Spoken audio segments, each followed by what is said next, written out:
Could I ask committee members to take their seats, please?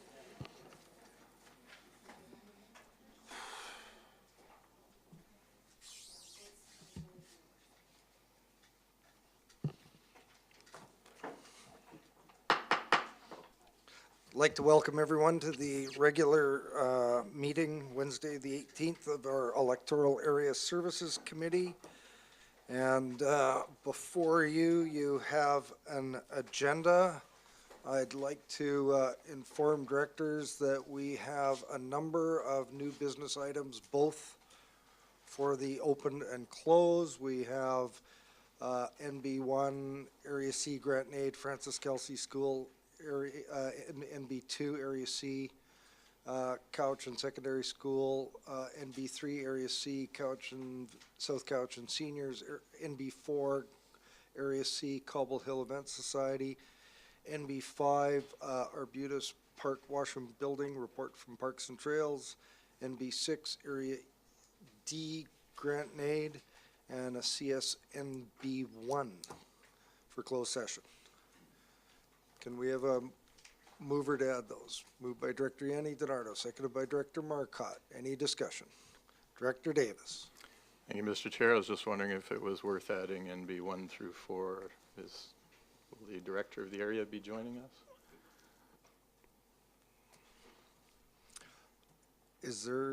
Are we aware of any absences today? We're not aware of any absences. Yes.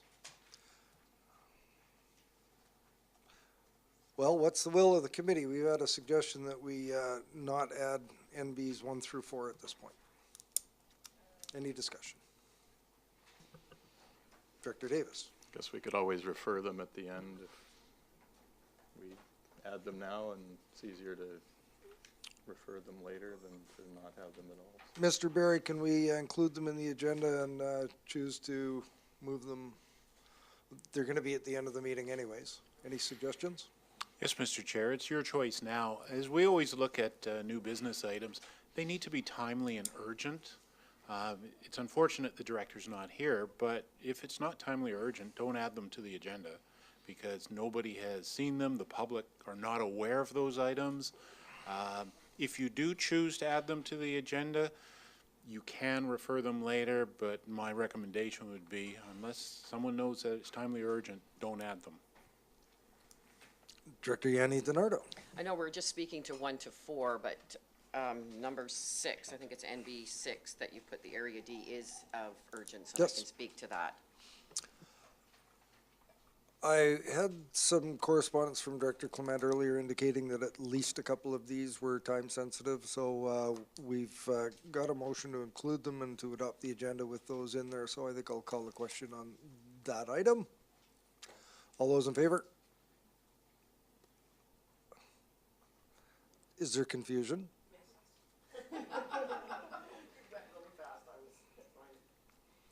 All right. I do believe we have those items moved as part of adopting the agenda, correct, Mr. Barry? You do, Mr. Chair, and just because I didn't see any hands go up, to be very safe, if you were to vote against adding the new business when it's included as the agenda, if you defeat the adoption of the agenda, everybody goes home. Yeah, the meeting's finished. So I would suggest that you do a separate motion right now to add NB1 through, I believe it was number 6. Vote on that. Okay, then we'll adopt the Yea or agenda. nay, and then the agenda. Can I have a motion to that effect? Moved by Director Acton, seconded by? 1 through 6. Seconded by Director Yanni DiNardo. Any discussion? Director Yanni DiNardo.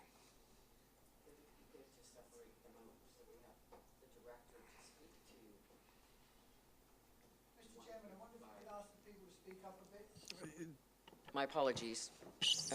I just thought it would be good for the director to be here to speak through 1 to 5. I'm here to speak to NB6, but Director Acton.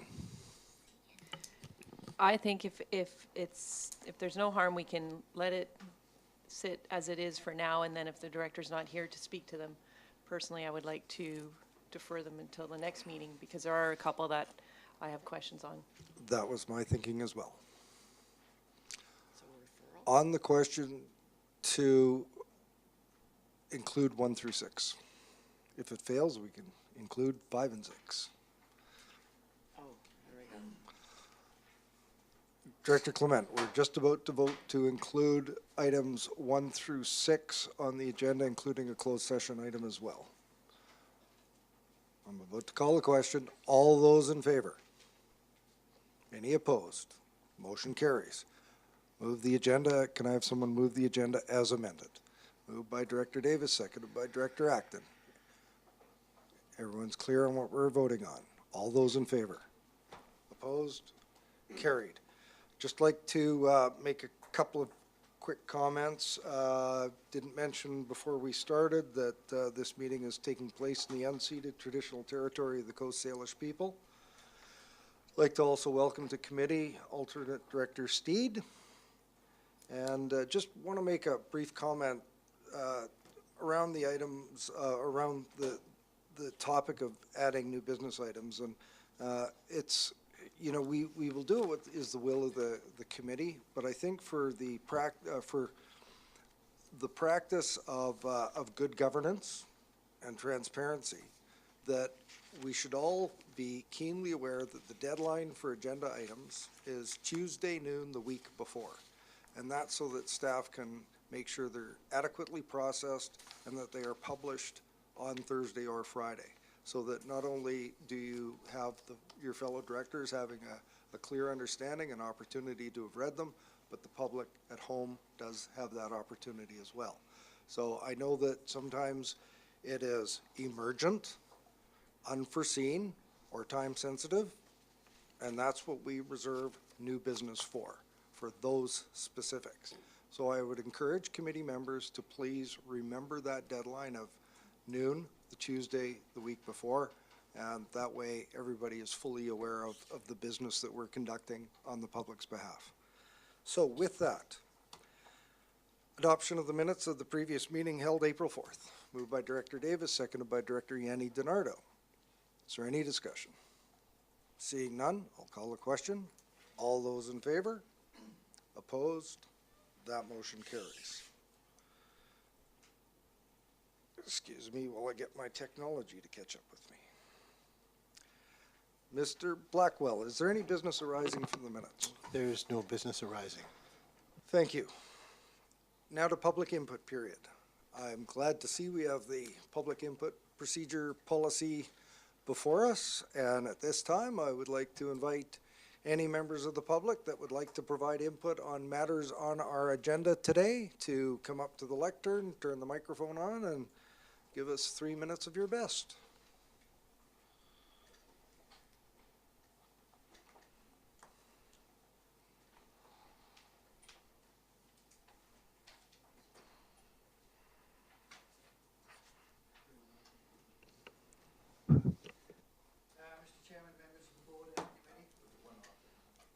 There you go. 1, 2, 3. My name is Michael Wilson. I live in Cobble Hill. Members of the board will have received with an attached letter to the UBCM concerning Evergreen School being slated to receive $50,000 of gas tax fund through the Community Works Fund. We have asked UBCM to hold back this money until they investigate the legitimacy of these funds going to a private school. $50,000 was put into Cobble Hill's park budget for a third party, which turned out to be for the Evergreen Sport Pavilion's timber-framed roof.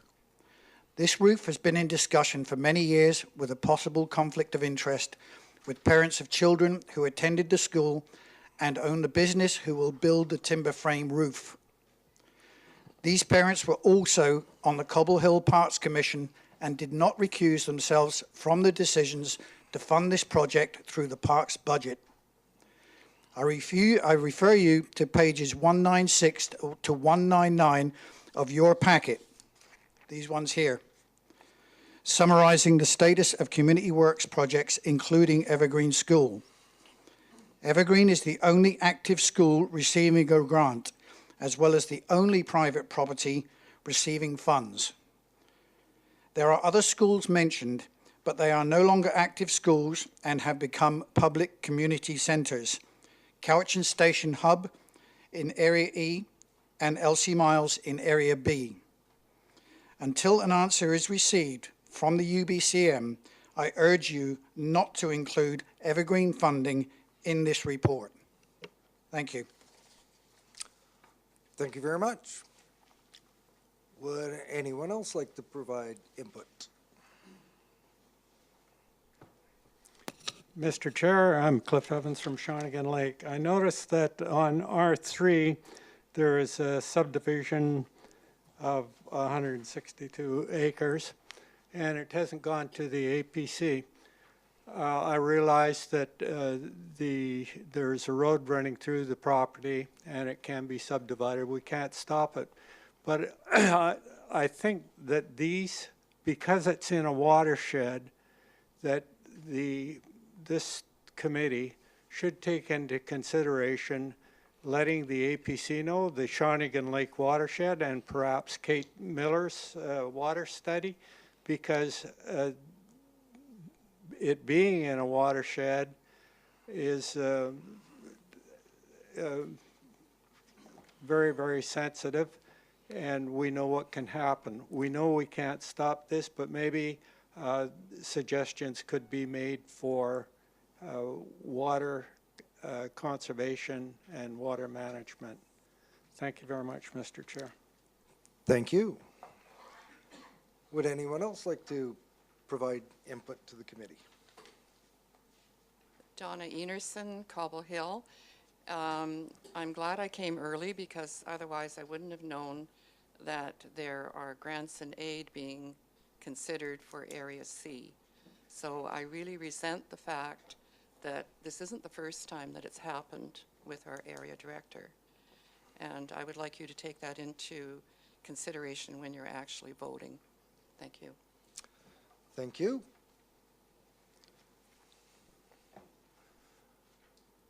Any other input for the committee today? Good afternoon, Mr. Chair. Just a question on R2. This is input period? Yes, it is. Okay. Or sorry, not a question, a comment, sorry. Oh, thank you.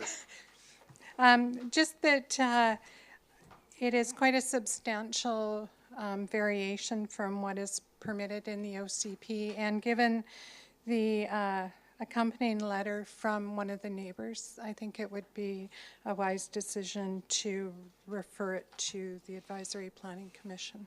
Thank you. R2. Thank you very much. Would anyone else like to provide input to committee today? I'll ask 2 more times.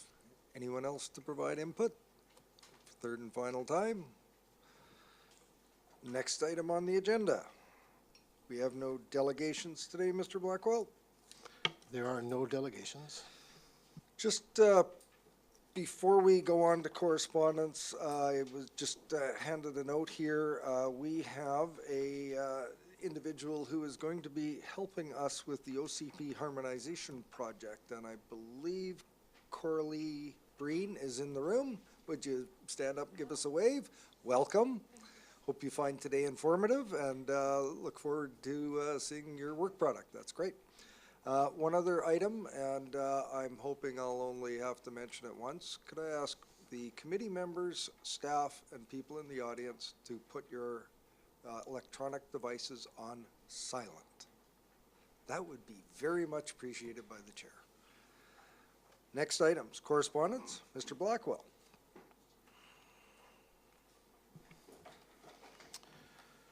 So the first recommendation before you is that it be recommended to the board that a grant and aid, Electoral Area B, Shawnigan Lake, in the amount of $500 be provided to the South Cowichan Volleyball Club to accommodate growth and expansion, resulting in more players and coaches being able to get involved. Turn to the director for the area. Moved by Director Acton, seconded by Director Clement. Any discussion on this item? Call the question. All in favor? Opposed? That motion carries. Just for information purposes, resolutions and action items from today's meeting will be on the next board meeting on April the 25th. Next item, Mr. Blackwell. The recommendation before you is that it be recommended to the board that a grant and aid Electoral Area B, Shawnigan Lake, in the amount of $500 be provided to the Rotary Club of South Cowichan to support Earth Day's litter cleanup. Turn to the director for the area. Moved by Director Acton, seconded by Director Clement. Any discussion? Seeing none. All those in favor? Opposed? Carried. Director Acton, did you have a comment on that last item? Sure. So just to plug our event a little bit, it's happening on Earth Day on Sunday from 10 till 2. And we will be starting off at Elsie Miles Park and heading out from there just to do some litter cleanup, and guaranteed to have some fun and some food from Rotary, and you will feel good about helping the community of Shawnigan Lake at the end of it. Thank you. Thank you for that additional information. C3, Grant and Aid Electoral Area I. Mr. Blackwell. Thank you. The recommendation before you is that it be recommended to the board that a grant and aid Electoral Area I, Yubo Mead Creek, in the amount of $550 be provided to Lake Days to support the pancake breakfast. Moved by Director Kuhn, seconded by Director Yanni DiNardo. Any discussion? Seeing none. All those in favor? Those opposed? That motion carries. Number 4, Mr. Blackwell. Thank you. The recommendation before you is that it be recommended to the board that a grant and aid Electoral Area I, Yubo Mead Creek, in the amount of $500 be provided to Cowichan Lady of the Lake Society to assist with travel expenses. Moved by Director Kuhn, seconded by Director Clement. Any discussion? Seeing none, I'll call the question. All those in favor? Those opposed? That motion carries. Item number 5. The recommendation before you is that it be recommended to the board that a grant and aid Electoral Area I, Yubo Mead Creek, in the amount of $500 be provided to Lake Cowichan School for a bursary for a graduating student residing in Electoral Area I, Yubo Mead Creek. Moved by Director Kuhn, seconded by Director Yanni DiNardo. Any discussion? Seeing none, I'll call the question. All those in favor? Those opposed? Carried. Next is information. We have 2 items. Any discussion on those items? Seeing none, we'll go to reports. We have Mr. McDonald on R1.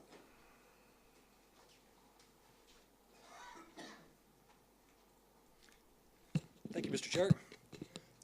For you, just as for information only, is the March building inspection report. I put together this chart again, which I've been doing monthly, and since the information that you're looking for, the request, I have done this a little bit differently over the last few reports to you.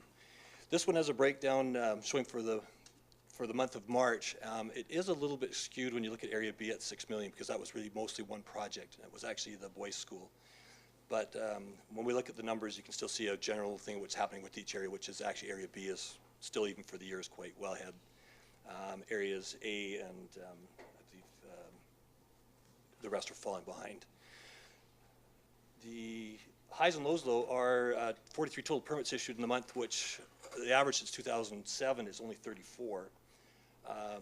A great thing just happened just before lunch for me was that in our department goals in my training plan is that I had wrote on here that the inspector had passed his first exam. Well, he actually by lunch he had passed his second exam, which means he is now a full level 2. And that's a great accomplishment. That, just so you know, that exam actually has a very high fail rate, and it's only about a 20% pass rate. So very good on him. And that was his first try at it. So the total bill values, so for the month was almost 12 million, and that's the same as January and February combined. So we basically have doubled it in the month of March to bring us to a total of almost 24 million. New housing starts were 11 in the month, so that's a total of 43 for the year. And for total permits issued, that was 43 for March, which brings us up to now 115 for the year. And that's a pace, again, on the best since 2010 and the second best in the last 10 years. Thank you.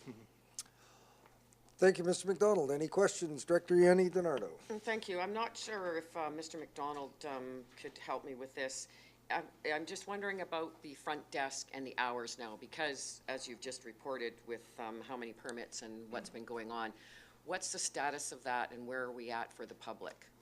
time-wise? Referring to having Doug as a plan checker, front counter. Yes. He has worked out great. He's really helped out our inspectors. In fact, we're still, as we've increased, I'm looking at efficiencies because I'm actually getting complaints from the guys. They're still, as we get more and more permits, find the time to get these permits out. But if it wasn't for having that, we'd be in a real bind.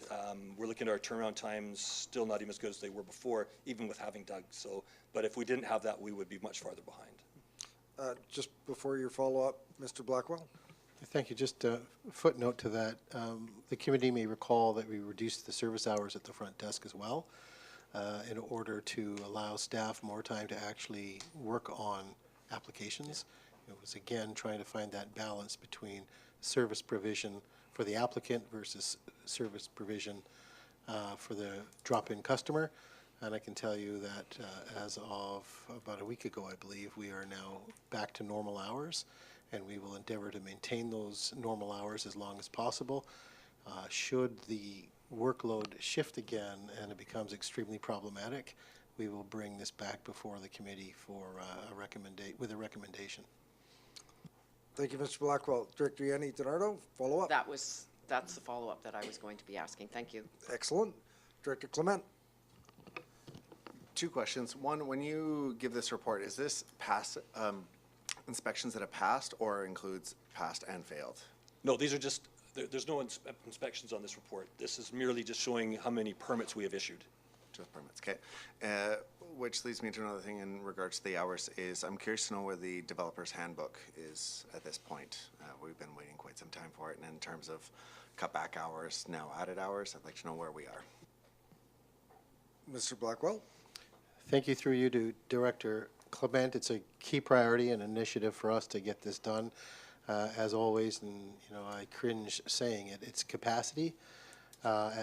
So as urgent as it is, we just simply don't have enough capacity to bump it up the list of priorities. Right now, the priorities are around application processing, and then on the policy side, it's all hands on deck with regard to Couch in 2050 and the zoning harmonization project and the OCP harmonization project, which suck up most of the time. There's some peripheral stuff going on, which is kind of the day-to-day that we can't get away from, but in terms of taking on extra work, we are flat out.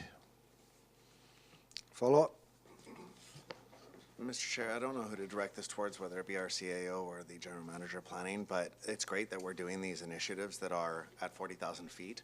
But when it comes to our day-to-day operations and people just doing their Mon-Ba subdivisions and other work, I feel that the developer's handbook could be really helpful. We saw Rob Conway explain that roughly 80% of applications coming through are people who are going to do it once, and that's it. And I'd imagine there's quite a bit of back and forth in that exchange because people don't know what the process is. I know that the planning department did everything they could in regards to the doctor's office that wanted to come into Cobble Hill, but they were surprised at the end about the work that they had to do. This could have been something that was outlined in the book that could have prevented them leaving. So I feel really passionate about this. It's something that helps us on the ground level. And it's great that we're doing these high-level objectives. So I don't know whether we need to direct staff more directly or we are going to be talking about our last 6 months here, but it's something that we've been waiting for quite some time. It was given a budget, and I'd like to know when it's going to happen. Well, I'm going to take that question because I've been in discussion with staff and in preparation for this meeting, and it seems like, oh gosh, I'm going to reference an old movie. It seems like we've kind of got the quickening happening here where everybody is trying to get things done and we still have the same level of resources.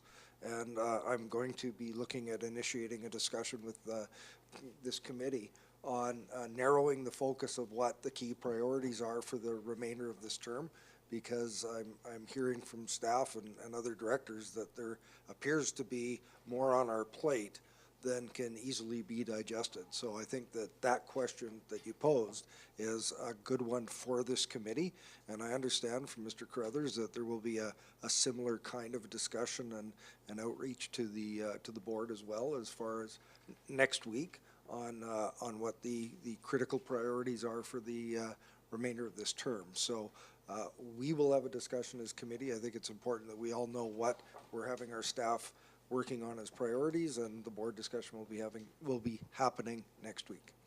Fair enough? Excellent. Any other questions for Mr. McDonald? Seeing none. Next item. Thank you, Mr. McDonald. Thank you. We have John Munn in regards to application number 2 on Clements Road.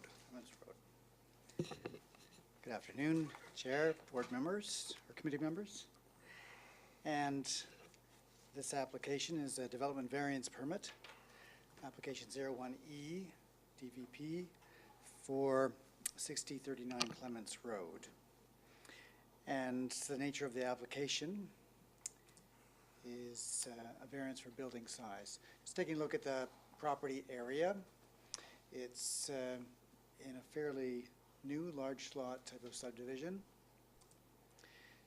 This is the aerial photos, and on the right you can see I just circled an area where the building is proposed to go.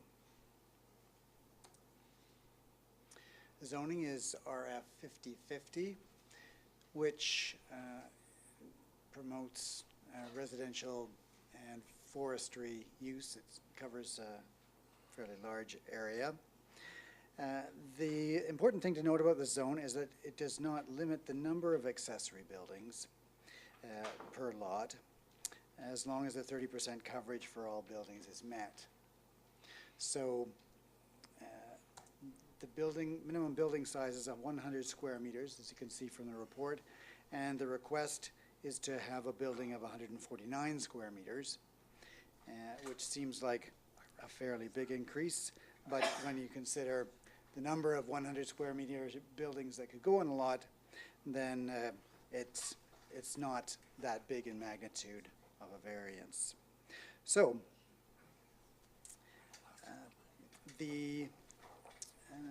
just look at the site here. That's from the front.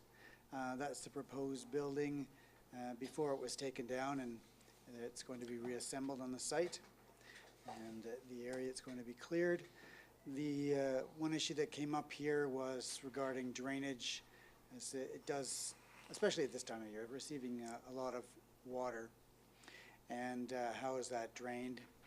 So I've suggested that the variance looks adequate, but that some stormwater detention is recommended, and that's represented by this yellow triangle where all the water is being let out toward the rear of the property. This is about 100 meters from the rear lot line. So as a 1 hectare size lot, it's fairly large, and the water has a fair distance to go, but slowing that down is good for the overall picture of stormwater management. So, recommendation would be recommended to the board that application number 01E 17 DVP at 6039 Clements Road to vary section 5.2E of the zoning bylaw 1840 to increase the maximum permitted area of an accessory building from 100 to 149 square meters be approved subject to a rock pit or similar stormwater surge retention facility of more than 1 cubic meter be installed at the northern drainage outfall prior to issuance of a building permit. Thank you for that. I think we have a couple of questions for you here. Alternate Director Steed. Thank you. Yeah, I had a couple questions. You mentioned that the people could have several smaller buildings, but what is the purpose of not having one more than that size?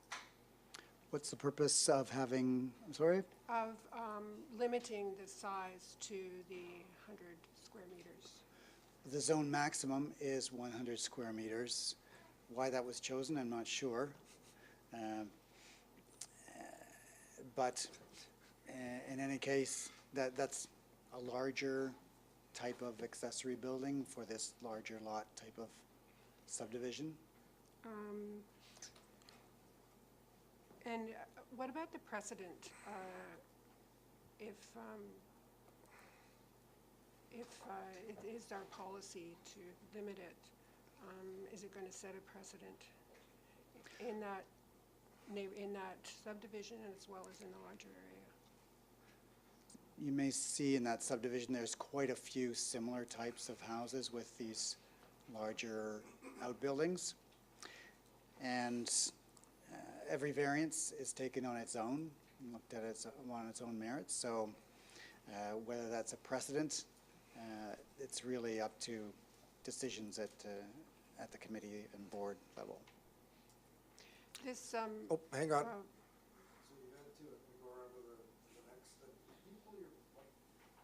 Closer? Okay. All right. Director Dory? Oh, hang on. Thank you, yes. Just to respond slightly without getting into too much detail, I as well can't clarify where these numbers came from. What's a little bit troubling is the issue that there can be a considerable number of these buildings. That's an unusual situation, and I think this is yet another example of values and expectations evolving in the community over time, and I think things are constantly changing, and I think it's incumbent upon staff to be able to look at these kinds of examples and assess whether or not they make sense anymore. Unfortunately, as I mentioned earlier, we really don't have the capacity to be proactive. It's all hands on deck to be reactive. So it would be ideal to deal with this, but we're not there. The committee may recall at the last EASC there was a little kind of comment that I included in staff reports with respect to variances. And just to reiterate the essence of what that statement was, it's this, that the CVRD has been quite liberal in its approach to dealing with variances, which brings into question whether or not these variances any longer, or in particular cases, respect the spirit and intent of the OCP, which gives effect to the zoning. So given that, and again, that's the product of history, but things have changed. Expectations have changed, values have changed. So one of the projects that we feel it necessary to do is taking a more rigorous approach around assessing variances and ensuring that there's a viable hardship-based rationale for a variance. And if there isn't, then the zoning has to be honored. If there's an issue with the zoning, then that's a separate discussion, and maybe that's something that the committee would consider at some point in the future, whether or not there needed to be an amendment to the zone. But the habit, the tradition has been to accommodate people's desires for how they use their property, which can have unanticipated impacts for neighbors. And that really hasn't been factored into the discussion in a major way. So I just I'll come back to alternate director Steve, but I have a speakers list which includes directors Dory, Acton, Davis, Steed again, myself, and Yanni DiNardo. Actually, I gotta put Yanni DiNardo in there. Ahead. I go to Director Dory next. Thank you, Mr. Chair. Where did you get the 1 cubic meter rock retention pit? Where did you get that number? I can't recall them specifying exact number on other applications, and is that usually just left up to the building inspector to say how much needs to be done, or is that process defined specifically like that? Stormwater drainage is usually defined by an engineering study. In this case, I don't think it justified an engineering study, but in consultation with the building department, the minimal size of a rock pit, retention like that, was considered to be 1 cubic meter. And so at least something of that size would address the slowing down the water and so on. So that's a minimum that was shown, rather than requiring an unnecessary engineering study. Yeah, okay, thank you. I've got Director Acton next. Thank you. Mr. Blackwell talked about the zoning, so will their new OCP address this? And then I have another question, should I? Mr. Blackwell? Thank you. So, no. The first stage one of this harmonization project is to take the existing regulations for the zoning and the existing policy for the OCPs and consolidate them. The stage two of that process would then be to look at gaps in that existing material, to look for opportunities that might need to, that might be required to update, modernize our approach to issues. So that stage two process would be coming before the committee for direction to ensure that that's where the committee wanted to go, because the stage two process would be very rigorous and time consuming. It would take the focused effort of a number of staff to be able to deliver that. I would suggest that it's a very important exercise to undertake because there are some considerable gaps with respect to more current or contemporary ways of dealing with issues pertaining to climate change and other considerations. Your follow-up? Well, and so that's also a no to the OCP that they're currently working on? Or, Mr. Blackwell? So the OCP typically won't address issues like this because it's a policy document. It's the zoning that is, yeah. okay, and then my other comment, my question was to staff, and there was somebody from the public here who asked for it to go to the APC because it is a considerable variance, almost 50% bigger. What would be the, I know it doesn't typically trigger an APC, but where would be the acceptable practice for that? Mr. Blackwell?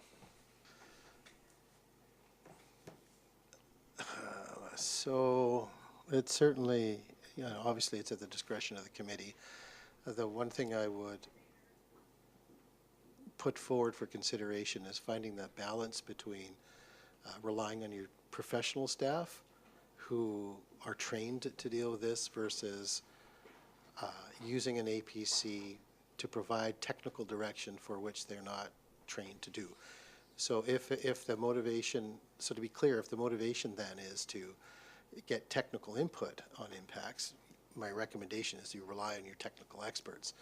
If, however, your motivation is to create awareness, and education, awareness, whatever, for your APCs, for your broader communities, then I think referrals for information purposes is very, very valuable. But it's important to be clear what it's intended for, and then if it is the latter, I would suggest that applicants not be impacted by referrals, that these two philosophies be teased out and separated. So the applicant is afforded due process, and the APCs and the broader community can learn from these situations by having these put forward as information items. Thank you, Mr. Blackwell. Director Davis? Thank you, Mr. Chair. I'm just trying to get an idea of the scale. Could you bring the aerial photo back up again, Oh, sure. please? It's different from the one we have in the package.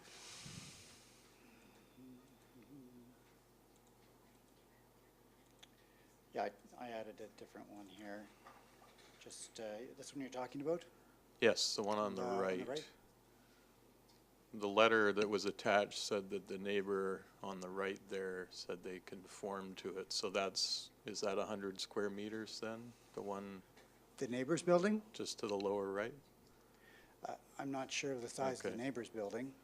I know that the land has been, the neighbor has a lot more land cleared than the subject property here.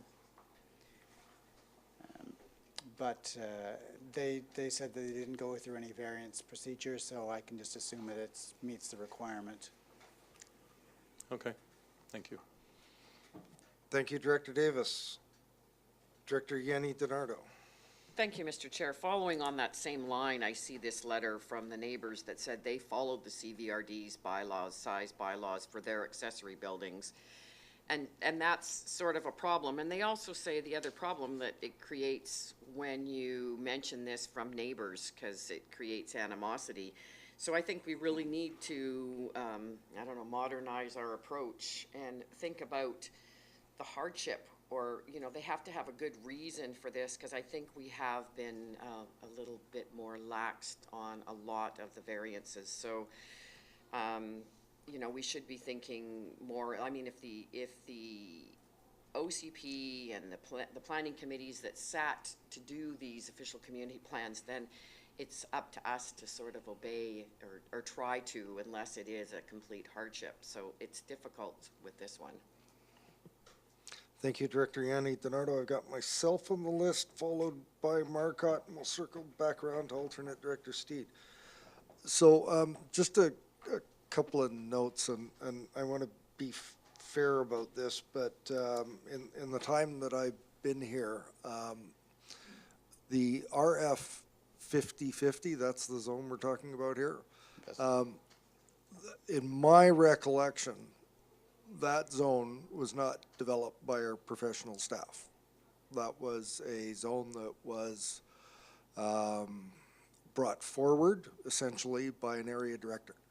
And though it went through the process of committee and public approval, I, much like Mr. Blackwell had said earlier, I think this is where we want to make sure that we're trusting the best skills of our planning staff and the professionals that come here with designations and that are here to do the best work that they can for us. So I think in the 10 years that I've been here, this is a director-created zone that, and I think it's the only one that I've seen, and Director Yanni DiNardo Marcotte, you might recall that to be the case as well. That we have to be careful in our capacity as to how much we insert ourselves into those processes.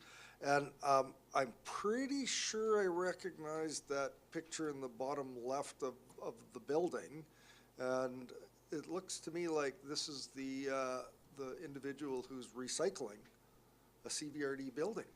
I'm pretty sure that looks like it came from the Meads Creek site. So I'm encouraged that it's being used in the fashion that we anticipated it would when we first had it dismantled at the site. So that's a good thing on that front.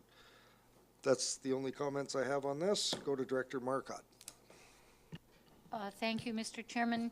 I have read this information a number of times over the years and studied it, and I still do not have a concrete reason why the maximum permitted area should be expanded. There just doesn't seem to be anything that backs up the reason for expanding that, other than something about a stormwater drainage, which is separate from an accessory building. And I think it's very important that we know, you know, when you haven't got a rationale that's clear, it's very easily to lose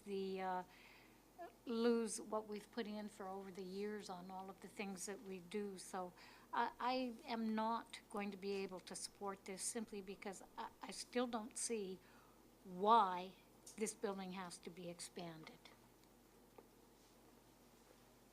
Thank you. Alternate Director Steed. My inclination is to refer it to the APC, given the very substantial increase in the allowable size. I wonder, is there an urgency to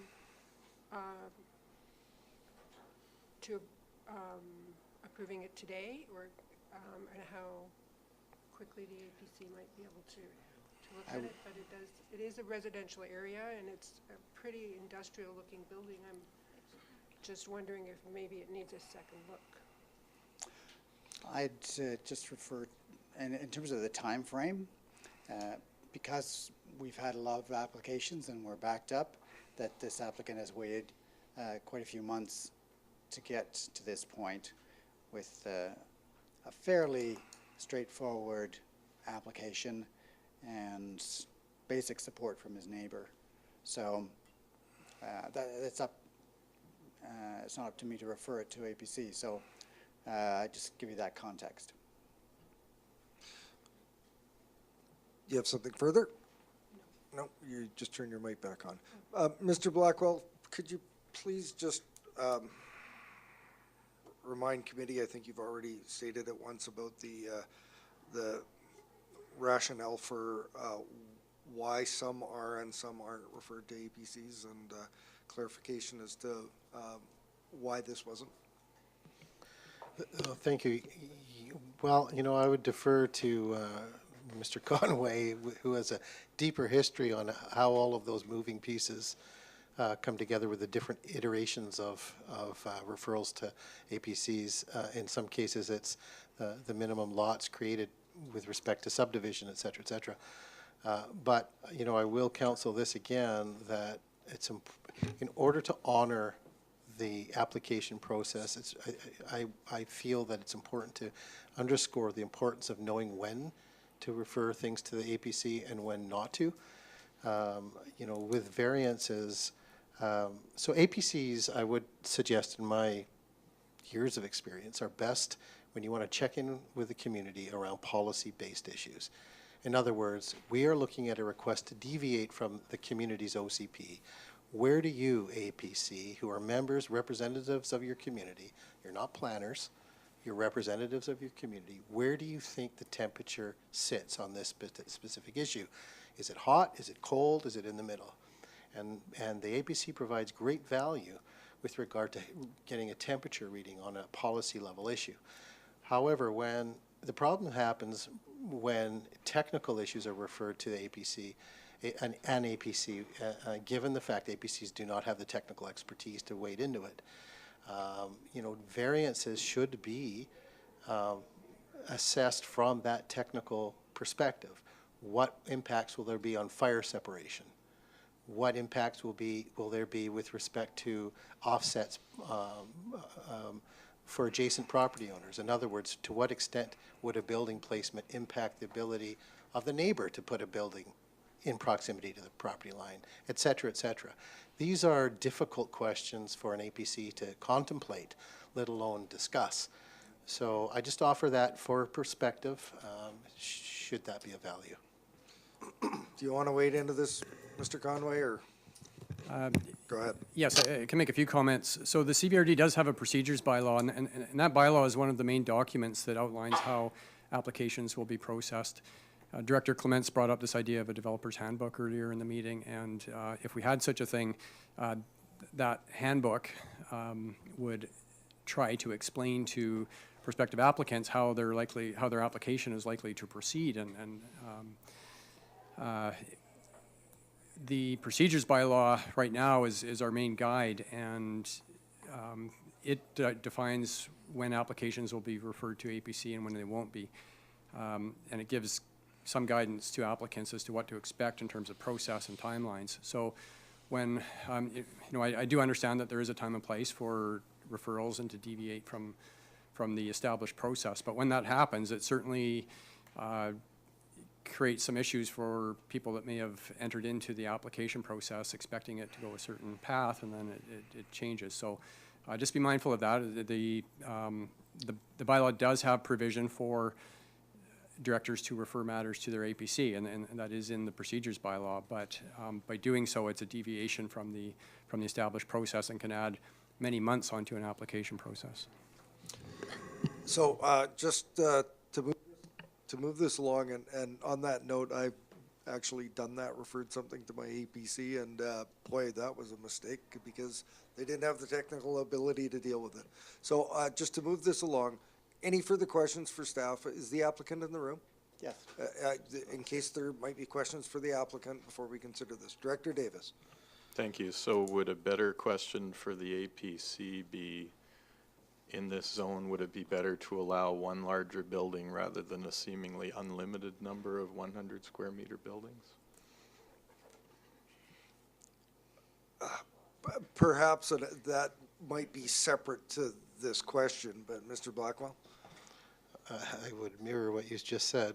I think, again, I go back to this harmonization project and talking about stage one versus stage two. Stage two, I would like to believe, if there's an appetite on the part of the committee to direct undertaking stage two, it would be to look at things like this that in stage one will just get transferred over. In stage two, they'll be assessed to see if they make sense anymore.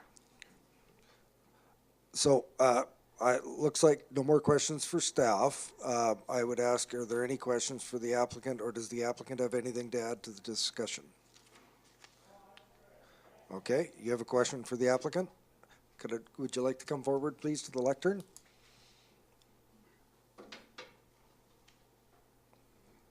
Director Dory. Yeah, thank you, Mr. Chair. Have you already purchased the building? Yeah. Okay.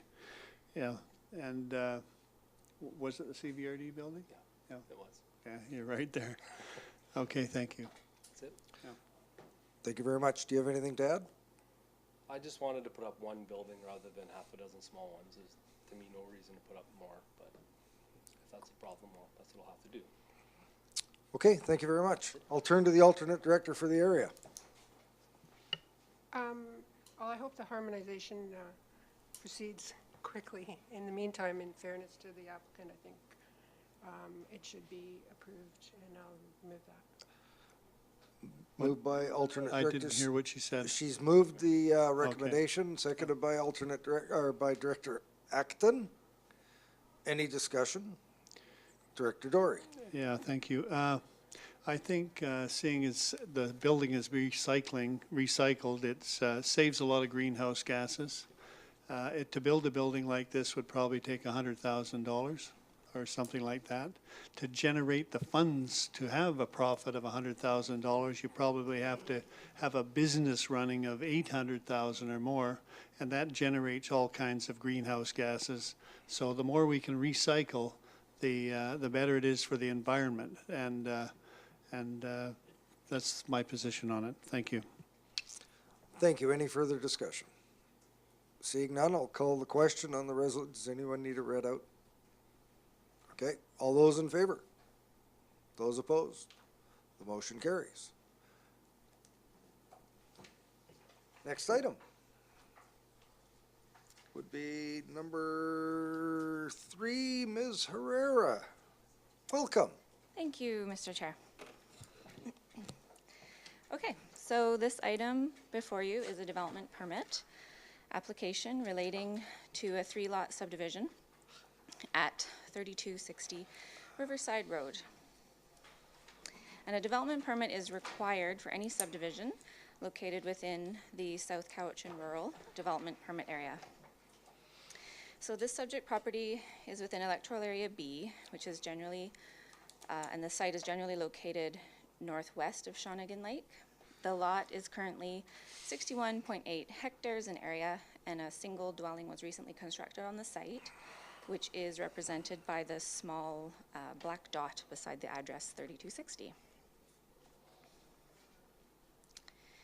And the lot is forested. The Coxsila River is just south of the lot, and unnamed tributaries are located on the subject property, and the surrounding area is generally made up of larger blocks of rural land. And the zoning shown on this slide is at the same scale as the previous aerial photo and provides additional context for the surrounding area.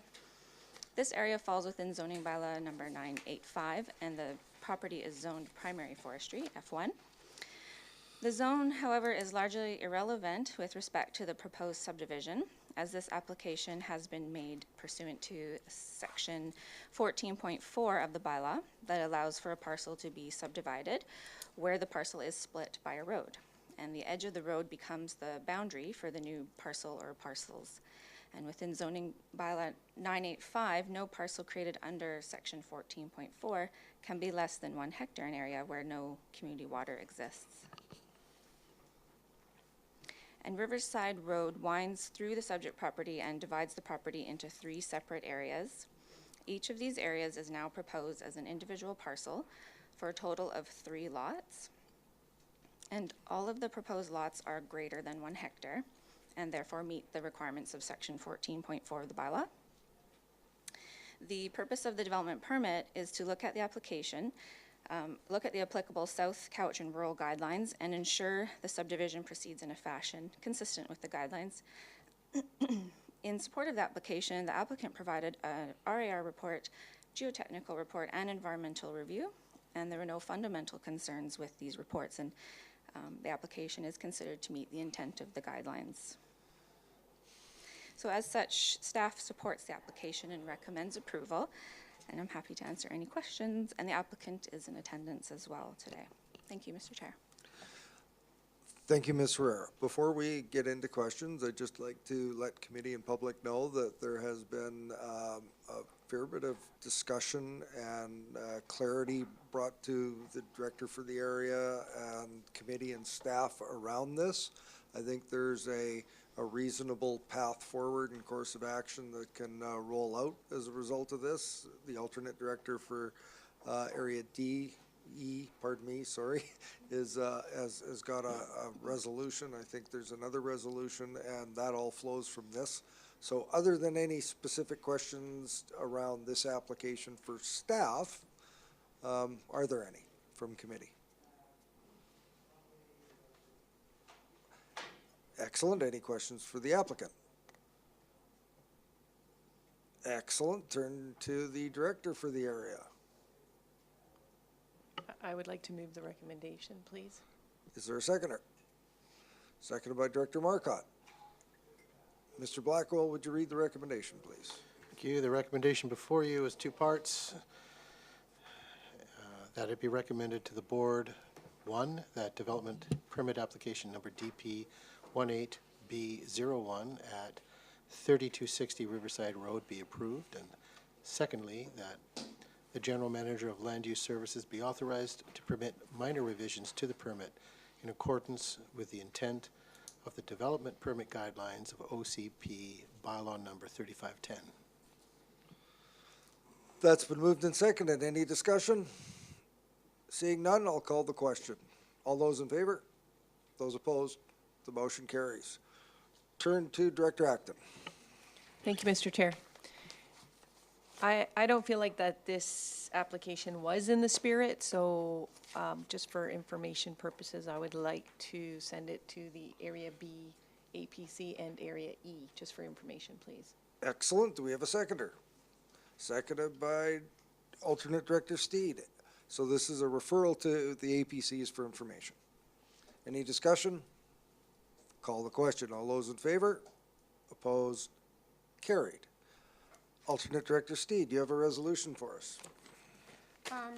Yes, through the Cowichan-Coxsala Official Community Plan Review, the importance of maintaining forests and forestry, both for the ecological services they provide and the economy, has been the subject of considerable thought and discussion.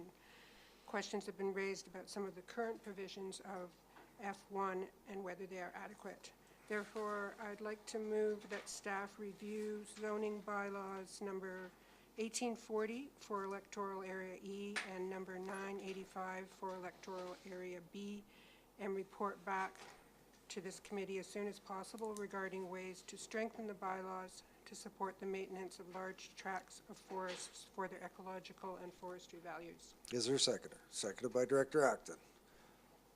Mr. Blackwell. Thank you. For clarification, I was discussing this with Ms. Herrera earlier, and this consideration exists in all the zoning bylaws to some degree or other. So I would seek direction or clarification from the committee whether you want to limit it to those two or whether you want staff to look more broadly at all of the zoning bylaws where this provision is accommodated. Director Yanni Denardo. Well, if we're discussing harmonization, it would be all, I would say. Could I, Alternate Director Steed. could I amend that, subject to any comments from the other directors to include all the areas? I think we should maybe have some discussion before I accept an amending motion. Any other comments from committee members? I know I have a comment. Okay, I'll just jump in by saying that this is a tool that's used quite often in forestry. I believe in my electoral area, and I look to be corrected by staff if I'm wrong, that subdivision by road is allowed in any zone. I believe most of our electoral areas have that provision. It has occasionally perhaps been abused, but very occasionally. I could think of one instance in Shawnigan Lake where it might not have been appropriate. So I would be interested in perhaps some tightening up of regulation around that, but I certainly would not be interested in pursuing a broader prohibition of that provision. I think it's solid planning practice. It's just that we might need some tightening up. So that's my comment. Mr. Blackwell? Thank you. Perhaps I could offer just a bit more context as to why I'm seeking this clarification. So parcelization in rural areas is problematic, and I think we have seen examples of parcelization all over the place. In fact, I can think of a subdivision that was permitted essentially in the middle of nowhere in Area B, and it's very costly to service, and typically over the period of time it ends up being, you know, the local government that has to pick up the sewer systems and so forth that occur through parcelization. The situation of lands like this that are divided by road, typically in rural areas, don't warrant it from, in my opinion, from a planning perspective. I would suggest that either the view is keep parcels large in rural areas or don't. These get out of jail free cards, i.e. being divided by a road, is not a rationale, save and except for if perhaps you are divided by the Trans-Canada Highway. But even that, I'll tell you, sorry if I could, I'll tell you a story about a farmer. Can you make it brief, please? I will make it brief. A farmer that sat on the Agricultural Land Commission who had a dairy farm bisected by the Trans-Canada Highway in Chilliwack. He tried to subdivide his farm based on that. It was refused, and he managed to move his herd anyway. So why I point this out is that typically the level of traffic on the roads within the regional district is not at a level that prohibits the use of the property as a whole. It doesn't prohibit accessing the opposite side of the road. So as a standard practice, I would say what this does is it facilitates parcelization in rural areas where the benefit from long-range planning perspective is retention of lots as large as possible, not as small as possible. Thank you for your comment. So I just know from nodding around the room that there's some that might like to see this and some that might not. We have a resolution on the floor that specifies which bylaws will be considered for this, and there's no reason that if good sound planning information comes back that it can't be picked up by other areas or included in the harmonization. Do you have a comment, Director Yanni DiNardo? Yeah, just a point of order. Was that not an amendment that the alternate director made? It hasn't been accepted yet. It wasn't seconded.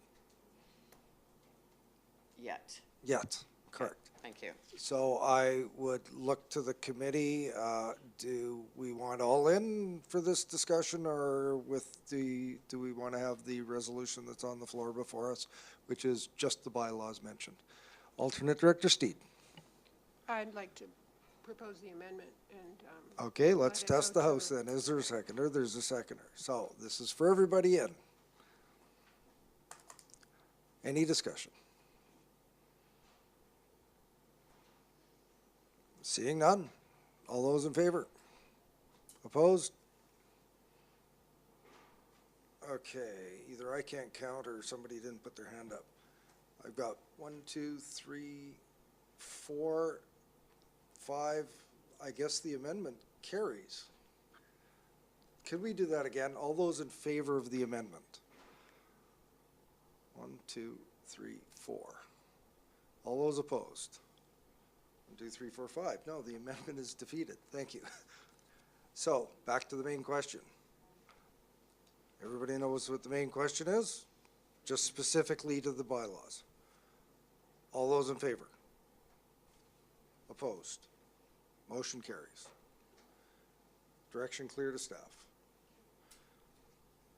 Let's everyone take a 5-minute break. We'll go on to the next one.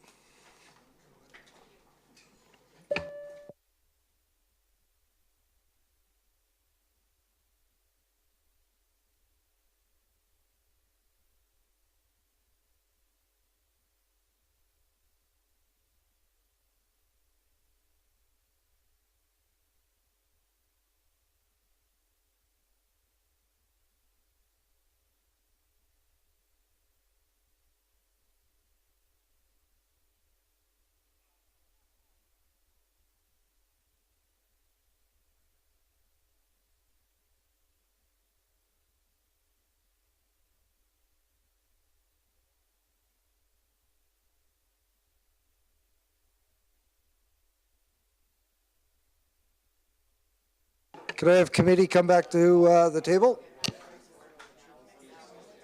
Yeah. Yeah. Me too, might be home for dinner.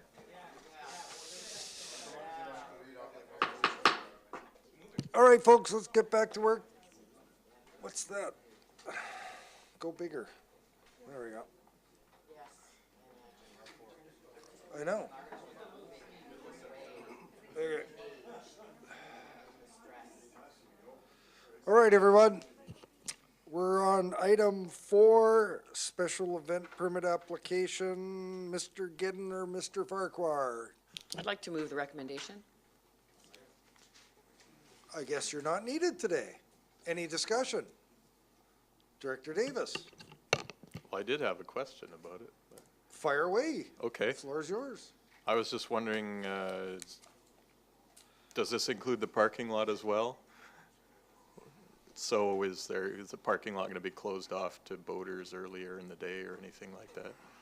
Mr. Giddon. No, the parking lot will remain open for the public. The event organizer is going to work hard getting people to carpool. It's a community event, so people will be hopefully walking and using, roadside parking as well in the area to limit the congestion in the parking lot. Thank you. Any further questions for staff? Seeing none, I'll call the question. All those in favor? Opposed? Carried, even though we didn't have Mr. Blackwell read it out. Could I ask directors to turn their mics off, please? Item 5, Mr. Dennison.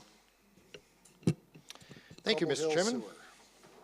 Got a big show for you this afternoon, several reports. Excellent.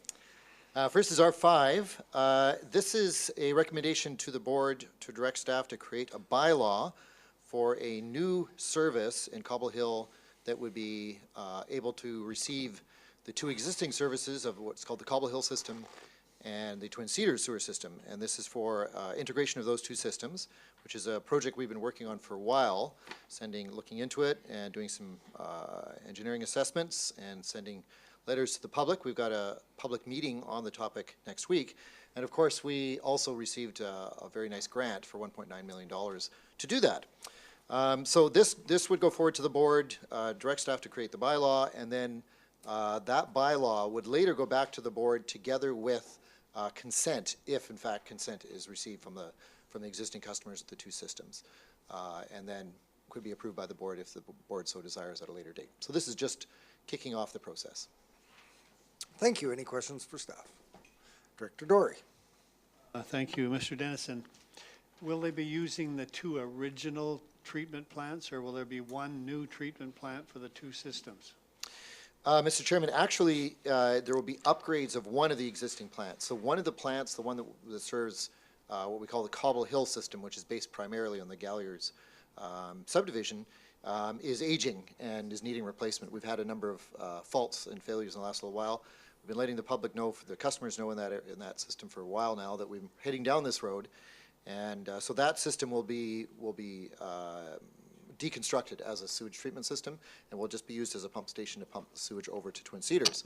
Then part of the there's a fair bit of the money that we're getting from the grant will be used to upgrade the Twin Cedars system, things like odor control, screens, some beautification projects, expanding the reuse capacity of the system. Those sorts of improvements will be made on the Twin Cedars end. Okay. Any further questions for staff? Director Davis. Thank you, Mr. Chair. I'm trying to remember, is there another system that's in between these 2 that's separate, or are these all septic fields in all these houses? Mr. Dennis. Mr. Chairman, there's no CVRD system in between. There are some smaller strata systems, a couple of them, that are in between. We're not sure of the status, whether they haven't approached us at any point yet indicating if they have any interest in joining or whatever, but we would have capacity, more surplus capacity to allow connections within the village area, so that would be something that could be entertained if that was of interest in the future. Follow up? Thank you. I was just curious if you're likely to seek assent by petition. Mr. Chairman, we originally were thinking we would go with an AAP, but it's a bit tricky, but we've now, in discussing this with our administrative staff, have thought that a petition is the way to go with that. So we plan to launch that petition at the public meeting next week, depending on how it's received, of course. Thank you. Spectacular. Director Dory, turn your mic off, please. Director, thank you. Any further questions for staff? Seeing none, turn to the director for the area. Director Clement, move the recommendation. Do we have a seconder? Seconded by Director Davis. Mr. Blackwell? Thank you. The recommendation before you is that it be recommended to the board that a bylaw be prepared to establish the Cobble Hill Village Sewer System Service Area within a portion of Electoral Area C, Cobble Hill, to provide for upgrades to the Twin Cedars and Cobble Hill sewer system services, including the Cobble Hill wastewater integration and reuse upgrade project. Thank you. Director Dory? Will there be any, to Mr. Dennison, will there be any further funds required in your AAP or your petition to upgrade the system besides the grant? Mr. Dennison. Mr. Chairman, this grant is manna from heaven. It's a 100% grant, so we do not need to do any. We do not need to get any monies from the public for it, and the 1.9 million should be adequate for the project we have in mind. Okay. So no further borrowing or anything of that nature required. Seeing no further hands, I'll call the question. All those in favor? Those opposed? That motion carries unanimously. Next item, Corfield Road, Mr. Dennison. Thank you, Mr. Chairman. By the way, I do invite my staff to come and take this role, but they they don't want to do that. I'm not sure why, but anyway. Just in case you're getting sick of me, you're just kind of stuck with me for a while. Might have to take a flex day on a scheduled Wednesday. I might have to do that, yes. R6, so this is regarding a petition received from 2654-2664 Corfield Road. This is within Area D, but part of the Eagle Heights Sewer Service Area. The property is currently used as a fish hatchery, and they wish to join the sewer service and be provided, with sewage collection. Within Eagle Heights, we have more than 300 capacity units in hand, so we have plenty of capacity on the treatment and disposal side to deal with it. A small extension will be required, but otherwise the sewer system itself is capable of collection. So from our perspective on a management of the sewer system side, there's no issues at all. We understand that it is outside the village containment boundary, but and we've of course directed this request to planning staff, and they have a fairly involved explanation inside the report there about how they view this request and have supported the request to join the service area. So we're putting that forward as a recommendation for it to proceed. Questions for staff? Yes, Go ahead, Director Yanni DiNardo. Thank you, Mr. Chair, sorry. I just, my question is that they're in the service area and it's just a fish hatchery. I'm just worried about any more development and stuff like that with them getting this service. They can then add more, they could add more housing, or it could, because that would be the sprawl sort of going that direction out there. Mr. Dennison. Mr. Chairman, yes, the recommendation from planning staff is that a covenant be placed on the property if it's approved to join the service area prior to final adoption. So they would, I presume that would be the case, that there would be a covenant preventing further development of the site. Right now, our understanding is that there's two homes, let's see, two homes and a small office building on the site. It does not include the discharge from the actual fish rearing process itself. We do not receive that, but just the domestic flows from the property. And the request or the direction from planning staff is that a covenant preventing further development of the site would be required. So that should Thank address you, that clears that, that addresses that. Thank you so much. I would then turn to staff and ask if we are recommending that a covenant be part of the recommendation of the board. Should it be included in this recommendation today? Mr. Blackwell, Mr. Barry, Mr. Blackwell. I would naturally have to defer to Mr. Dennison, but if that's what planning suggested, it would seem like a rational and reasonable tool to use. It's the type of tool that is used conventionally over properties in situations very similar to this, so I think it's perfectly adequate. In this case, based on what I understand Mr. Dennison to say, and if that is the will of the board, or the committee, then I think it should be set out as part of the resolution. Director Yanni DiNardo, do you want to add a number 4 that Yes. that covenant be included? Yes, please. So would you be moving the recommendation? Is this Correct. your electoral area? Yes, it is. Moved by Director Yanni DiNardo, seconded by Director Clement. Mr. Blackwell, would you read the 4 items in the recommendation, please? Thank you. The recommendation before you is, number 1, that the certificate of sufficiency confirming that a sufficient petition requesting inclusion into the Eagle Heights Sewer System Service Area be received. 2, that CVRD bylaw number 1926, Eagle Heights Sewer System Service Establishment Bylaw 1999, be amended to include the property described as PID 029-070-627. 3, that amendment bylaws be forwarded to the board for consideration of 3 readings, and upon completion of an OCP exemption of PID 029-070-627 and payment of connection fees be considered for adoption. And 4, I was in the middle of writing this out, so it'll be on the fly, that a restrictive covenant be registered on the subject property, limiting any further development. Director Yanni DiNardo? There is a number 5 in the staff report that covers that, I believe. Well, it's in the recommended resolution 4. on the floor. Any further discussion? Seeing none, I will call a question. All those in favor? Those opposed? The motion carries. And again, that goes to hopefully the April 25th board meeting. Next item, 7. Thank you, Mr. Chairman. In keeping with the recommendations from the ANOVA report, which reviewed the management of all of our sewer and water utilities, a united management bylaw for all 19 of our CVRD water systems is recommended to be brought forward at this time. Some advantages of that are that we have consistent rules for all of our water services from one system to another. It helps staff and helps directors and everybody know what the rules are and what the requirements are.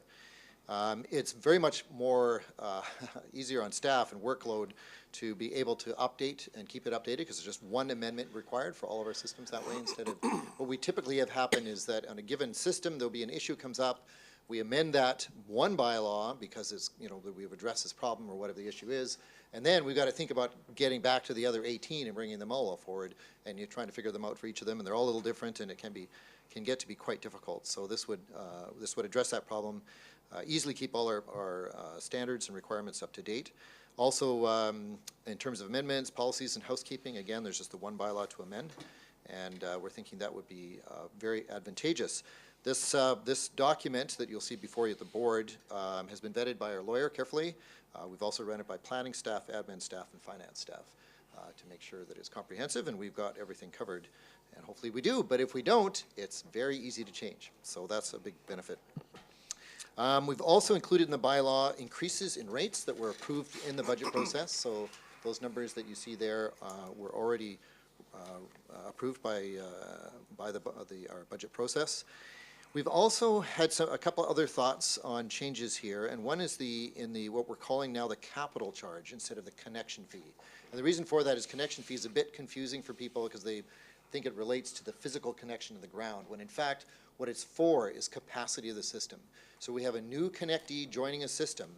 There's capacity that's already there in the system, but if that gets used up, we have no means, no funding to add more in future.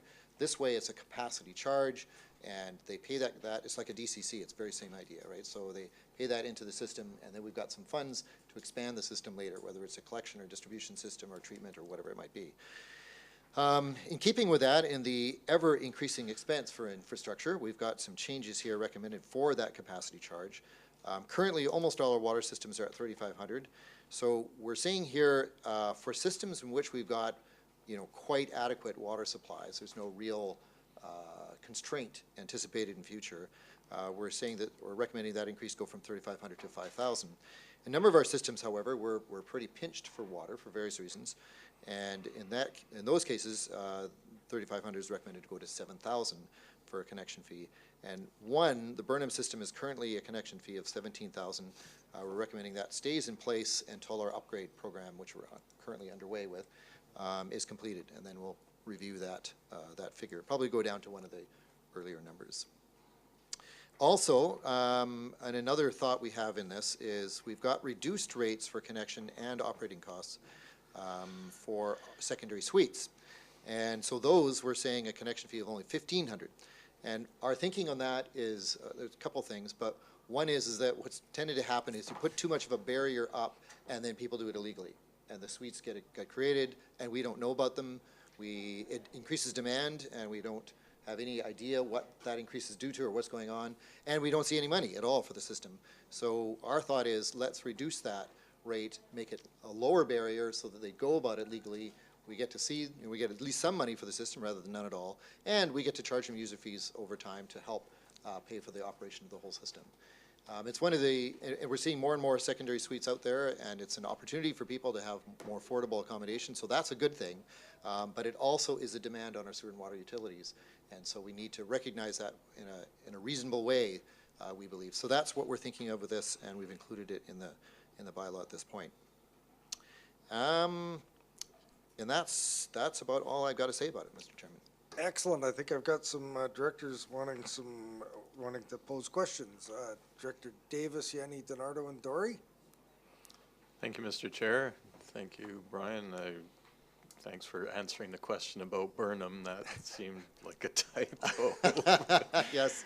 I was just wondering how many properties remain unmetered in all of our systems. Currently, Mr. Chairman, Massachi Lake water is unmetered. Arbutus Ridge water is unmetered. Both of those have very substantial supplies that there's really no constraint in sight. Both of those systems, we are aware there's local feeling about metering, shall we say. Otherwise, I think we're either metered or about to be. Any others? Kerry Village. Yeah, part of Kerry Village is not metered yet. We partly metered, partly unmetered. We can't really charge till they're all metered. And we're underway with Shawnigan. That's getting done shortly. We're just about done there. Just about done with Lambourne Water. So it's almost universal with a few exceptions. Thank you. Director Yanni Donardo. Thank you, Mr. Chair. Thank you, Brian. I have the secondary suites for $1,500. I think is probably a good idea. And then they would also be charged their service, there would be their monthly fees. Their regular, Mr. Chairman, yes, their regular fees, which are usually every 6 months, sometimes quarterly, would still be there, but at a modest rate as well.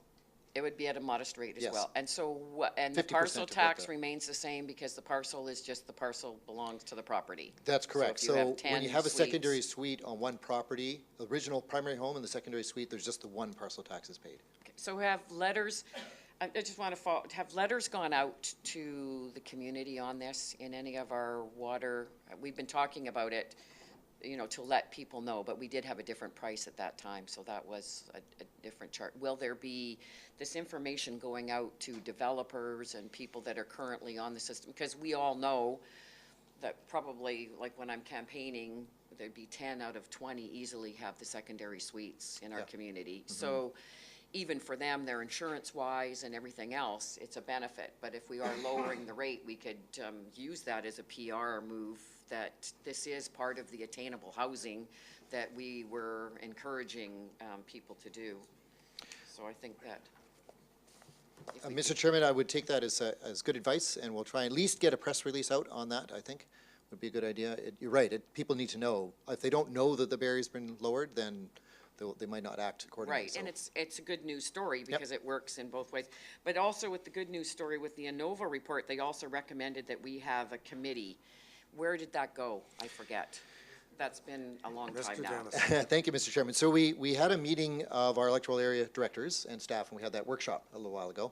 And at the workshop, it was the direction that we got on that was to refer our two initiatives there, both the policy for takeover and the commission idea, to planning staff, which we've done, and we've had some discussions with them, and there's some more discussions to come. And then otherwise, we're going to bring the policy forward shortly. The commission was waiting for a while yet before the election, but we were looking for more input and thought on it. And we give the directors a bit more time, and then we're going to bring it forward again. Probably end of summer, I would guess, would be reasonable timing. Because, you know, you're making a lot of changes here with this report. It would have been good to have your commission so that they're, you know, commission recommendations so that they could look over everything, but thank you. Director Dory. Thank you. I'm looking for a little bit more explanation of this table here. So if a person at Arbutus Mountain Water had a new house built and with 19 millimeter pipe, and they would be charged 500 plus 5,000 plus 1,500 would be $7,000 for this new house? Okay, so, Mr. Chairman, yeah, so Arbutus Mountain's a funny one because we don't have any other connections other than development itself. A number of these it's really quite moot because they're either remote and completely on their own, or there's just no capacity. So there's a number of them that, you know, we have the numbers in here, but they're not really happening. But in any event, let's say that for some reason somebody was able to connect to Arbutus Mountain. So they would actually pay, in that case, they don't pay the administrative charge, they pay the capacity charge. Why don't they pay the administrative? For a new one joining, would they pay both?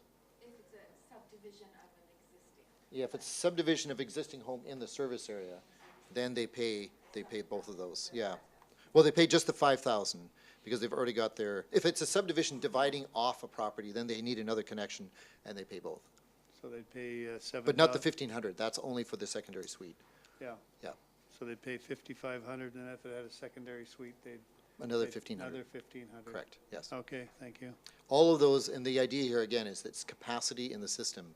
So that secondary suite will have demand, right, in the long term, and it will have an impact on the system, so there's compensation for that. And Saltair Water is $7,000. They still got lots of capacity, but. We have lots of capacity, but we've got some issues right. to deal with there in terms of treatment or finding alternative sources. Yeah. So we put that in the $7,000 Yeah, category. Okay, that's fine with me. Any other questions for staff? Director Clement? I'm curious to know, with this as well as the next one, when it comes to commercial and industrial businesses, you're going to just continue working upon the model of flows, is the idea? When it comes to connection fees, I'm not too sure if the water and sewer will be similar. I know, for example, when the pub connected, there was an initial analysis of their flow, and they were able to reduce that, and therefore the number of connection fees, equivalents that they had to pay were different. I'm not too sure if water is the same, but can you just talk about that as we see our systems start to service more than residents? How is this model going to work for that? Mr. Chairman, it's the same thing. We have some, in our regular charges, we have some standard rates for some things, but there's lots of things that just are one-offs, and and we don't really have an equivalent. So for those connection fees, what we've done in the past is evaluate what their costs are, or what their demand of the system will be. Usually we'd put a meter on as well, so that we can actually monitor that to see if we got it right. And if their demand turns out to be a lot more than what was expected, we may have to revisit them and get some more capacity charge out of them. But yes, that's the intent. It's the same kind of approach, is to assess according to what the demand on the system is. It's a recovery for new imposition on the system. So we want to be equivalent to that, more or less. It's hard to do exactly, but I mean, for a given home, we have a standard rate for a given home, but you might have 2 people in the home, or 1 person even, or you might have 6 or 7, and that part is just built in. We can't do anything about that. So yes, but generally that's correct. Any further questions for staff? Seeing none, do we have a mover of this recommendation? Moved by Director Clement, seconded by Director Davis. Any further discussion? Mr. Blackwell, would you read the recommended resolution? Thank you. The recommendation before you is that CVRD bylaw number 4160, CVRD Water Systems Management Bylaw 2018, be forwarded to the board for consideration of 3 readings and adoption. Everyone's clear on the resolution? I'll call the question. All those in favor? Opposed? That motion carries. Mr. Dennison. On, Mr. Chairman, to R8, which is the same exact idea except for our sewer utilities, our 16 sewer services in the regional district. Very similar to the water bylaw in its structure and intent, except for we have a different approach a little bit on the connection charges, or what we're actually calling the capital charge, capacity charge rather. So in that case, we have an existing range, 3,500, 5,600, 10,000, 12,000, 13,500, variety of charges. We're planning to put that into two classifications, at least for now. So for standard systems, $6,000 would be the charge, and then for Class A systems, $13,500. It's about $10,000 just for one unit of capacity in a Class A plant, for the scale at the scale we're operating at for most of our plants. It's pretty consistent. So that makes up for that capacity, and then there's another 3,500 for collection systems, pump stations, that kind of thing. Again, similarly for the secondary suites, though, we're recommending two different figures here. For the 6,000 equivalents for connection for the primary, we're saying $1,000 for the secondary suite, or for the 13,500, $2,000 for the secondary suite. Again, that's a lower number, trying to encourage people to actually register their secondary suites.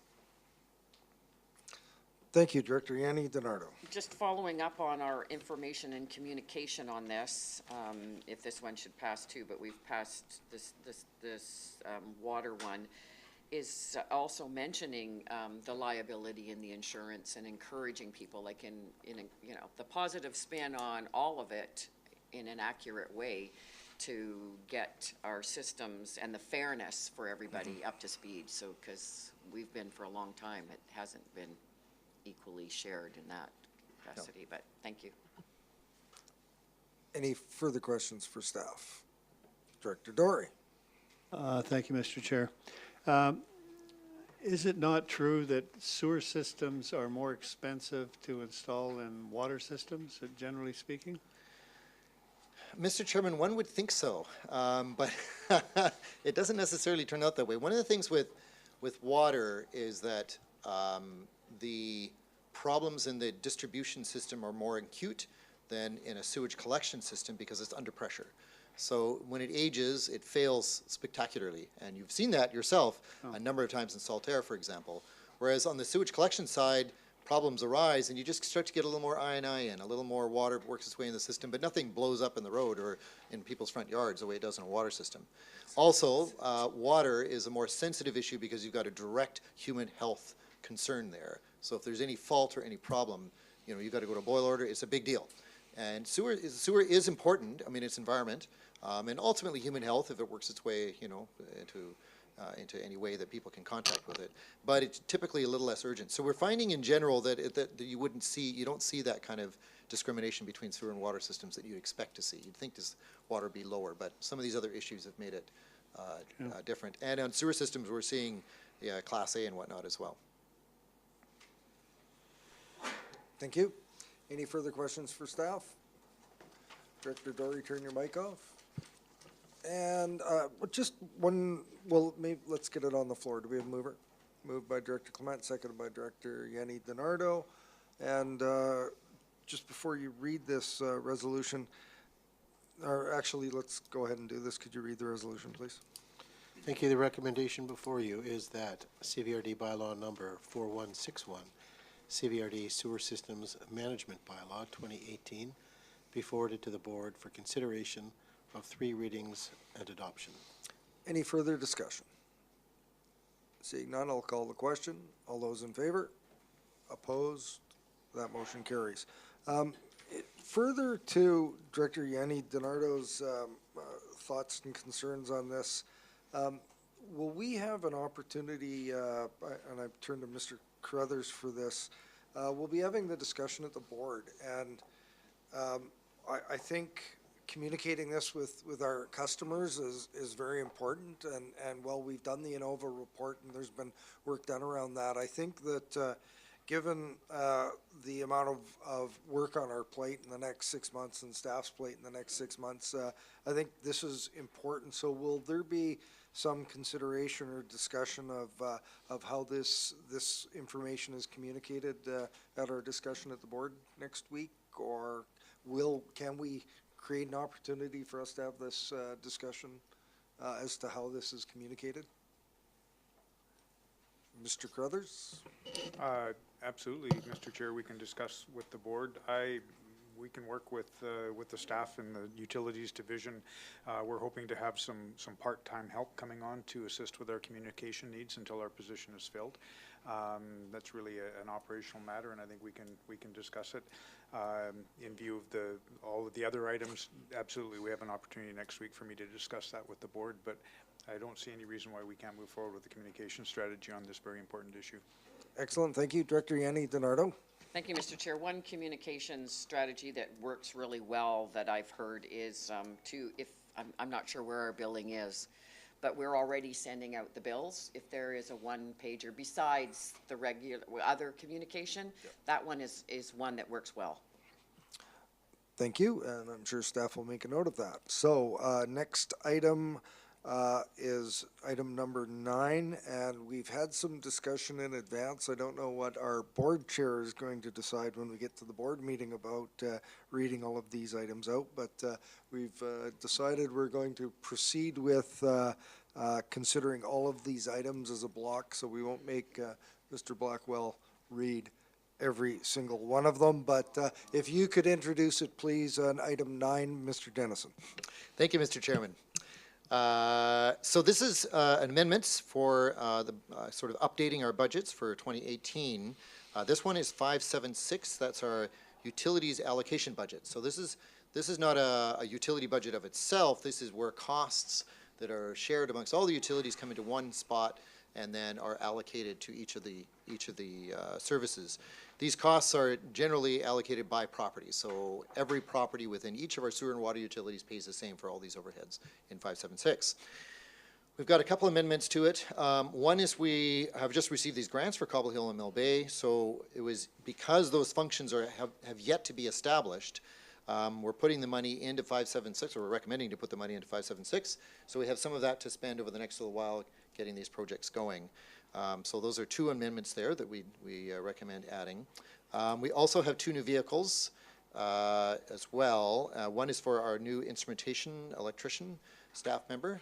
So he needs one dedicated to get around and bring his equipment to all the different sites where he does his work.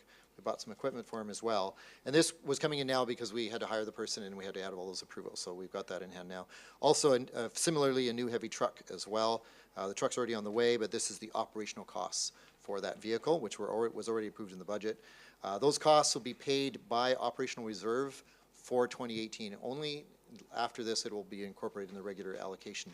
But if we just tried to charge it out, we'd have to amend all of our 35 sewer and water utilities. We didn't think you'd like that too much. So we don't like it too much either. So we're just using operational reserve. We have a lot of operational reserve, so it really has no impact at all. And that's the essence of it, Mr. Chairman. Thank you, Mr. Dennison. Just before I ask for a mover, just for those that might be following along at home, and because we're not reading it out, if someone was wanting to just go to the agenda, all of the items that are being listed here, 1 through 18, are listed, and they can follow along that way. Director Davis, were you going to move this recommendation? I could, but I had a question. Fire away with your question. Thank you. There seemed to be a lot of deficits in this. I guess part of the explanation was that hydro rates went up a lot more than anticipated. Is that? Are you speaking about R10 or R9? Maybe. Oh, is that the one? I think you're ahead of I'm yourself. one ahead of myself? Okay. Yep. The other super long one, but I'll move this one then. Moved by Director Davis, seconded by Director Clement. Any discussion?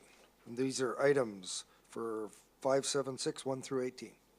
Director Dory. The last item there, Mr. Dennison, increased electrician vehicle tires. Were they going to have a new truck and then put new tires on it? We have that allowance, Mr. Chairman, it's a sort of standard allowance for our operational costs. We're not expecting that, that one should slide through. Probably there's going to be any charge against that. And just one thing you see in a lot of our budgeting for the utilities are sort of, you know, we're sort of not exactly discretionary. We put in items that are sort of contingency items. So for example, a lot of our budgets, we might have a bit of money against legal aid or something, legal advice. And only 1 year in 5 or 8 do we actually use that, in which case it slides through into our surplus for the following and through into our operational reserve to be used later. So if this item doesn't get used for this year, now this might be snow tires, for example. It won't come with snow tires, so we'll need to have some snow tires because this person particularly needs to be able to get everywhere all year round, and we want to have good snow tires. Okay. So we allow for that, those kinds of things, right? Does that conclude questions for staff? The item's been moved and seconded. Any further discussion? Seeing none? All those in favor? Opposed? Carried. And I'd just like to give everybody a little clarification that if I may seem that I'm being particularly deliberate in my call for those in favor and opposed, I'm trying to work with our staff here who are trying to make this live in the recording of the votes here. So I hope I'm being patient enough with you. Next item is R10. Mr. Dennison again. Thank you, Mr. Chairman. This is my last one. So these are further, and there is, we got 25 amendments to our various budgets, street lighting, sewer and water, drainage. And these are adjustments, year-end adjustments, essentially. We now approve the budget in the year prior, at the end, December 2017, ideally. And so we have to make adjustments on a number of them where things have gone unexpectedly. So we do have a number of them that are small deficits. You see a lot of street lighting ones, for example. They're all small numbers because they're very small services. And some things have been unpredictable. There's been rate increases or whatever. We've added another light or something's gone wrong. And because they're very slender, thin budgets, you quite easily have a deficit. And so that if that occurs, then we have to make some adjustments the following year. So there's a number of those. There's also, we've added in, there's some gas tax funding, fairly long outstanding, for adding SCADA to a number of our systems. So SCADA is the remote ability to monitor the system and report back information and then make changes. So an operator could do that from their truck or from at home at night or whatever. And so we're adding SCADA to a number of systems, and we were waiting again for our instrumentation person to be able to do that because it's much more cost effective, and then they'll know the intricacies of the system. So that was waiting for them, so we've got a number of them being amended for that. For our Arbutus Mountain Sewer, we just received a check from the developer just a little while ago. We were waiting and waiting for it, but we didn't have it, so we just got it, and so we're amending to add that in, et cetera. So those are the kinds of things that go on.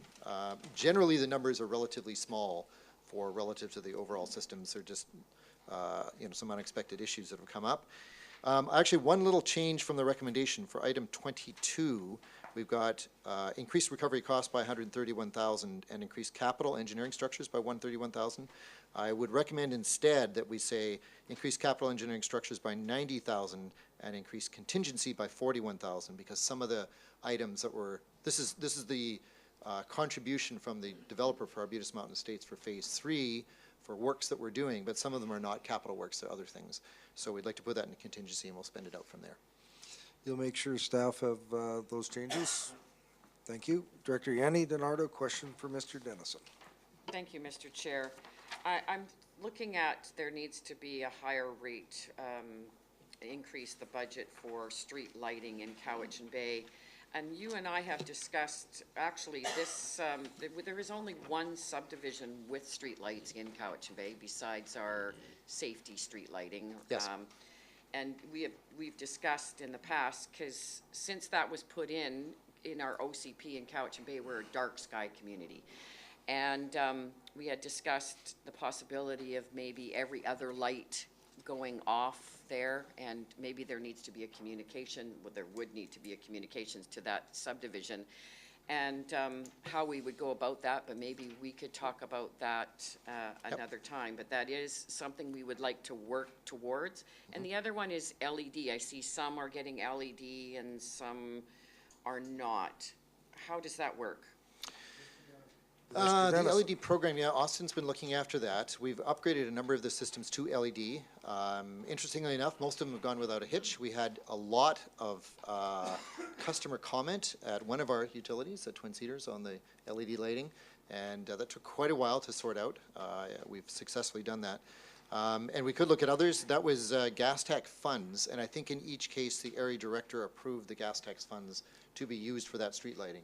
There's a new wave of gas tax coming. That could be done for this system or any of your systems as well. So that's possible. If you want to use gas tax for that, that would be possible. Okay. So, Follow up? yes, thank you, Mr. Chair. So their street lighting would actually come on their taxes. It's not it's just a line item, one of the function items. Yes. Because I was just wondering if there was a way to communicate per household to them, like we were talking about the changes in the communication that we were going to send for the user fees and stuff. Could we actually add that for that subdivision as well? The one line on, you know, that. This is the Wilmot Road street lighting Yes. system, yes. Yeah, it's the only one. So It's the they're only also one. in a service area. Yeah, that we would get don't have, billing. it's not, we don't have a mailing, we don't mail bills, so we don't have mailing addresses, but we could go door to door. It's not a big deal. We could just get a staffer to go out there. It would probably take a morning to hand those out. Yeah, because I think that it's important just to explain that, and then it would also save the money. And I don't think it's going to get any cheaper, any of the lighting or the street lighting. I mean, the LED makes it a little cheaper, but the hydro is going No, to be. hydro's not It's going. always going to be Yeah. an extra cost. So there's that one, and then there's also the Lanes Road drainage. So that's going up as well? there a Lanes reason for Road that? drainage, we probably had a There's a deficit there. deficit due to Sorry, higher which than item is that? expected equipment costs. There we go. What number, Director Yanni, did I? I'm just, Yeah, It's not I'm not numbered. sure. There was a very small $166 unexpected deficit Okay. there. I'm not, I'm not sure what that is, but it was probably a little bit of work that was needed or some minor thing that came up, yeah. Any other questions for staff? Director Dory, can you turn your mic off? And again, for those following along at home, refer to your agenda. All of these items are listed here. For the most part, they are housekeeping, and it's a bit of a challenge when we do our budgets in, complete them in December, and yet our year ends haven't come in yet. So I applaud your staff for your fine work on this. I'm sure that you're glad to have this completed, or almost completed. Do we have a mover for this item? Moved by Director Davis, seconded by someone. Director Dory. Any further discussion? Before I call the question, we've got the noted changes, so we don't have to amend any in this, do we, Mr. Barry? Not following along? That's all right. You do? Excellent. So they've got the noted changes. I will call a question. All those in favor? Those opposed? The motion carries. Just as a follow-up, Mr. Chairman, if I may, I'm meeting with my staff next week to start thinking about our 2019 budget. Thank you, Mr. Dennison.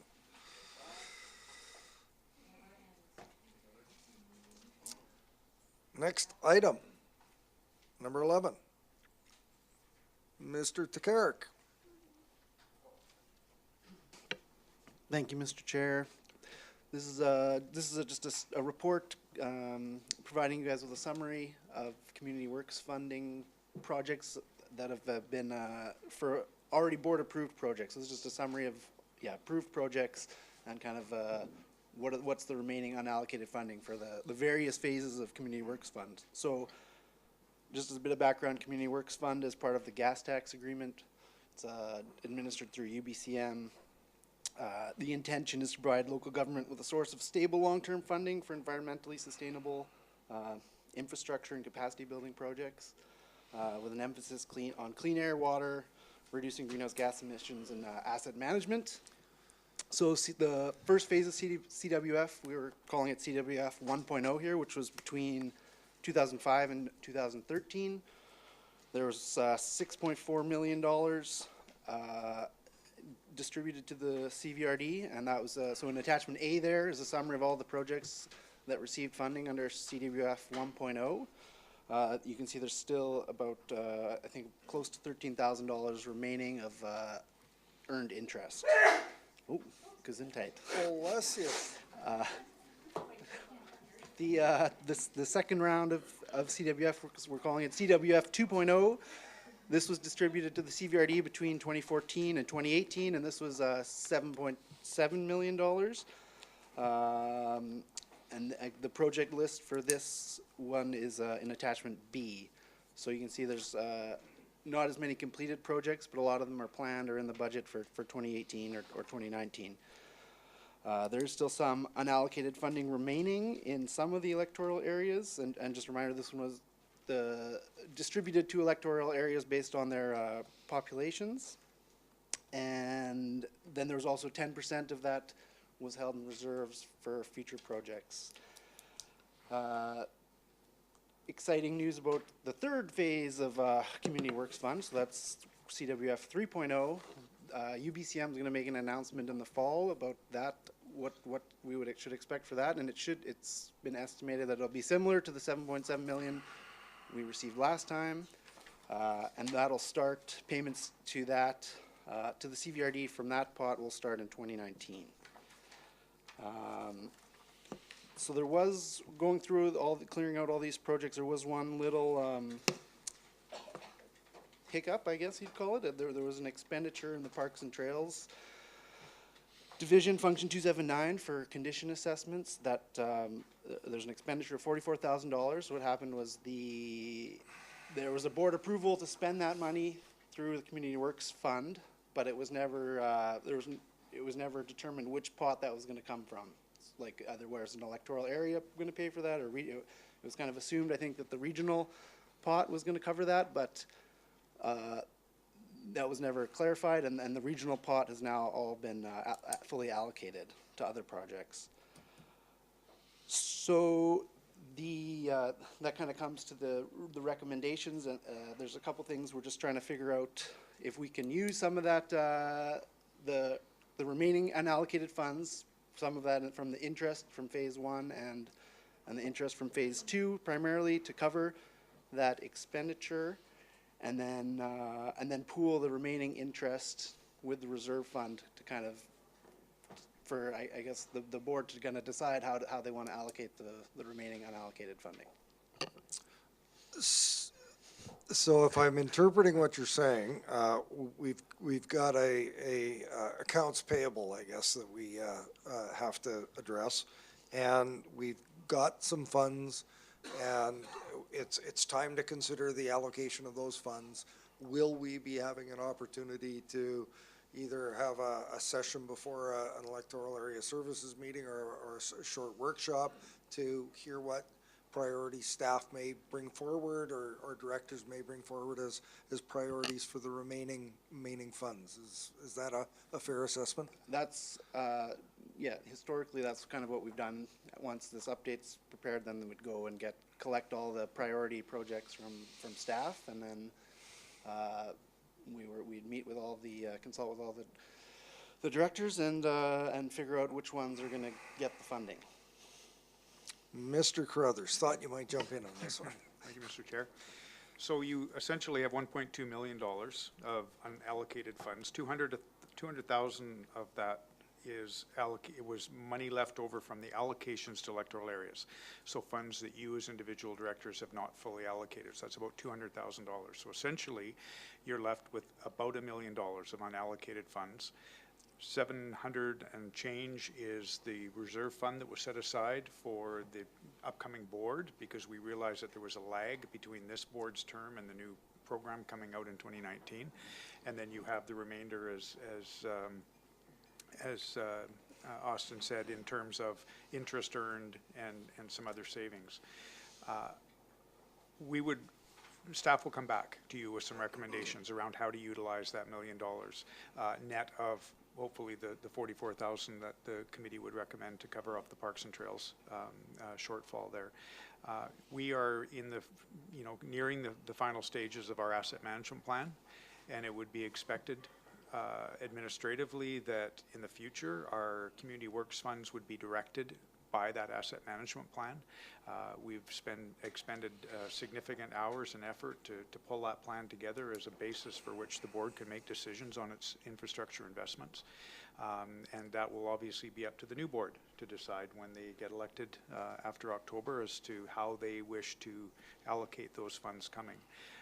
But in the meantime, I would recommend that we have a number of outstanding items, critical items for infrastructure, and that we would bring some recommendations back to this committee for recommendation to the board as to how those get expended. Thank you. And just, go ahead, Director Acton. I've been corresponding with Austin for quite a while about this, or different projects that we're considering in Area B. So should I put forward my recommendations for what we have left over before those staff ones come forward? Because certainly didn't know there was some pressure on there. I think that the 200,000 that we're talking about is still acknowledged, and that could be put forward for the area director who had responsibility for it. So I don't think we have to address that right now. No. Correct? Yeah, correct. Excellent. And so thank you for that. And I just want to just briefly sort of make a note and thanks to some of the directors sitting at this table, and think about this for going forward. Director Yanni, DiNardo, Marcotte, Dory, I don't think Director Kuhn was here for the decision. When the last round was announced, it came to the board, and the discussion was how were those dollars going to be allocated. And initially, it looked like it was all going to be dispersed based on population, and that board, the previous board, made the decision to hold 10% in reserve for now, for just this very consideration. And I know that staff have some ideas as to how these dollars could be allocated. So I just want to acknowledge the previous board's wisdom to think about what would be happening at this time at the end of this term. And we are in a position to be able to direct some funds to some important projects. So with that, we do have a recommendation before us. I'd like to hear if there's any comments from committee on the recommendation. It hasn't been moved or seconded. Or are there any further questions for staff? Director Dory. Thank you. Austin, I don't see the Saltaire Community Center on any of those lists there. Mr. Takarik. Oh. Should be on here.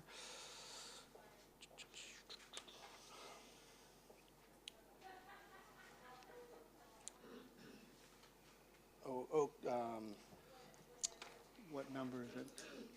What's it called?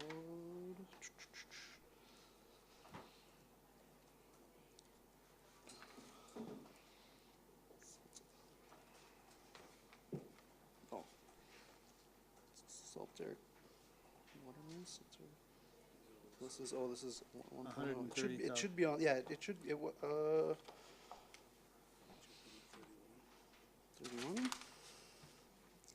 This is a different page. Former Mount Breton School, there we go. It was, yeah. Assessment. Oh, yeah, okay. F, Yeah. right. F, Okay. of course. Of course. Former Mount Breton School, there, sorry. Uh, Does that clear it Any up? further Yeah, questions? That's good, yeah. Okay, thank you. Director Acton?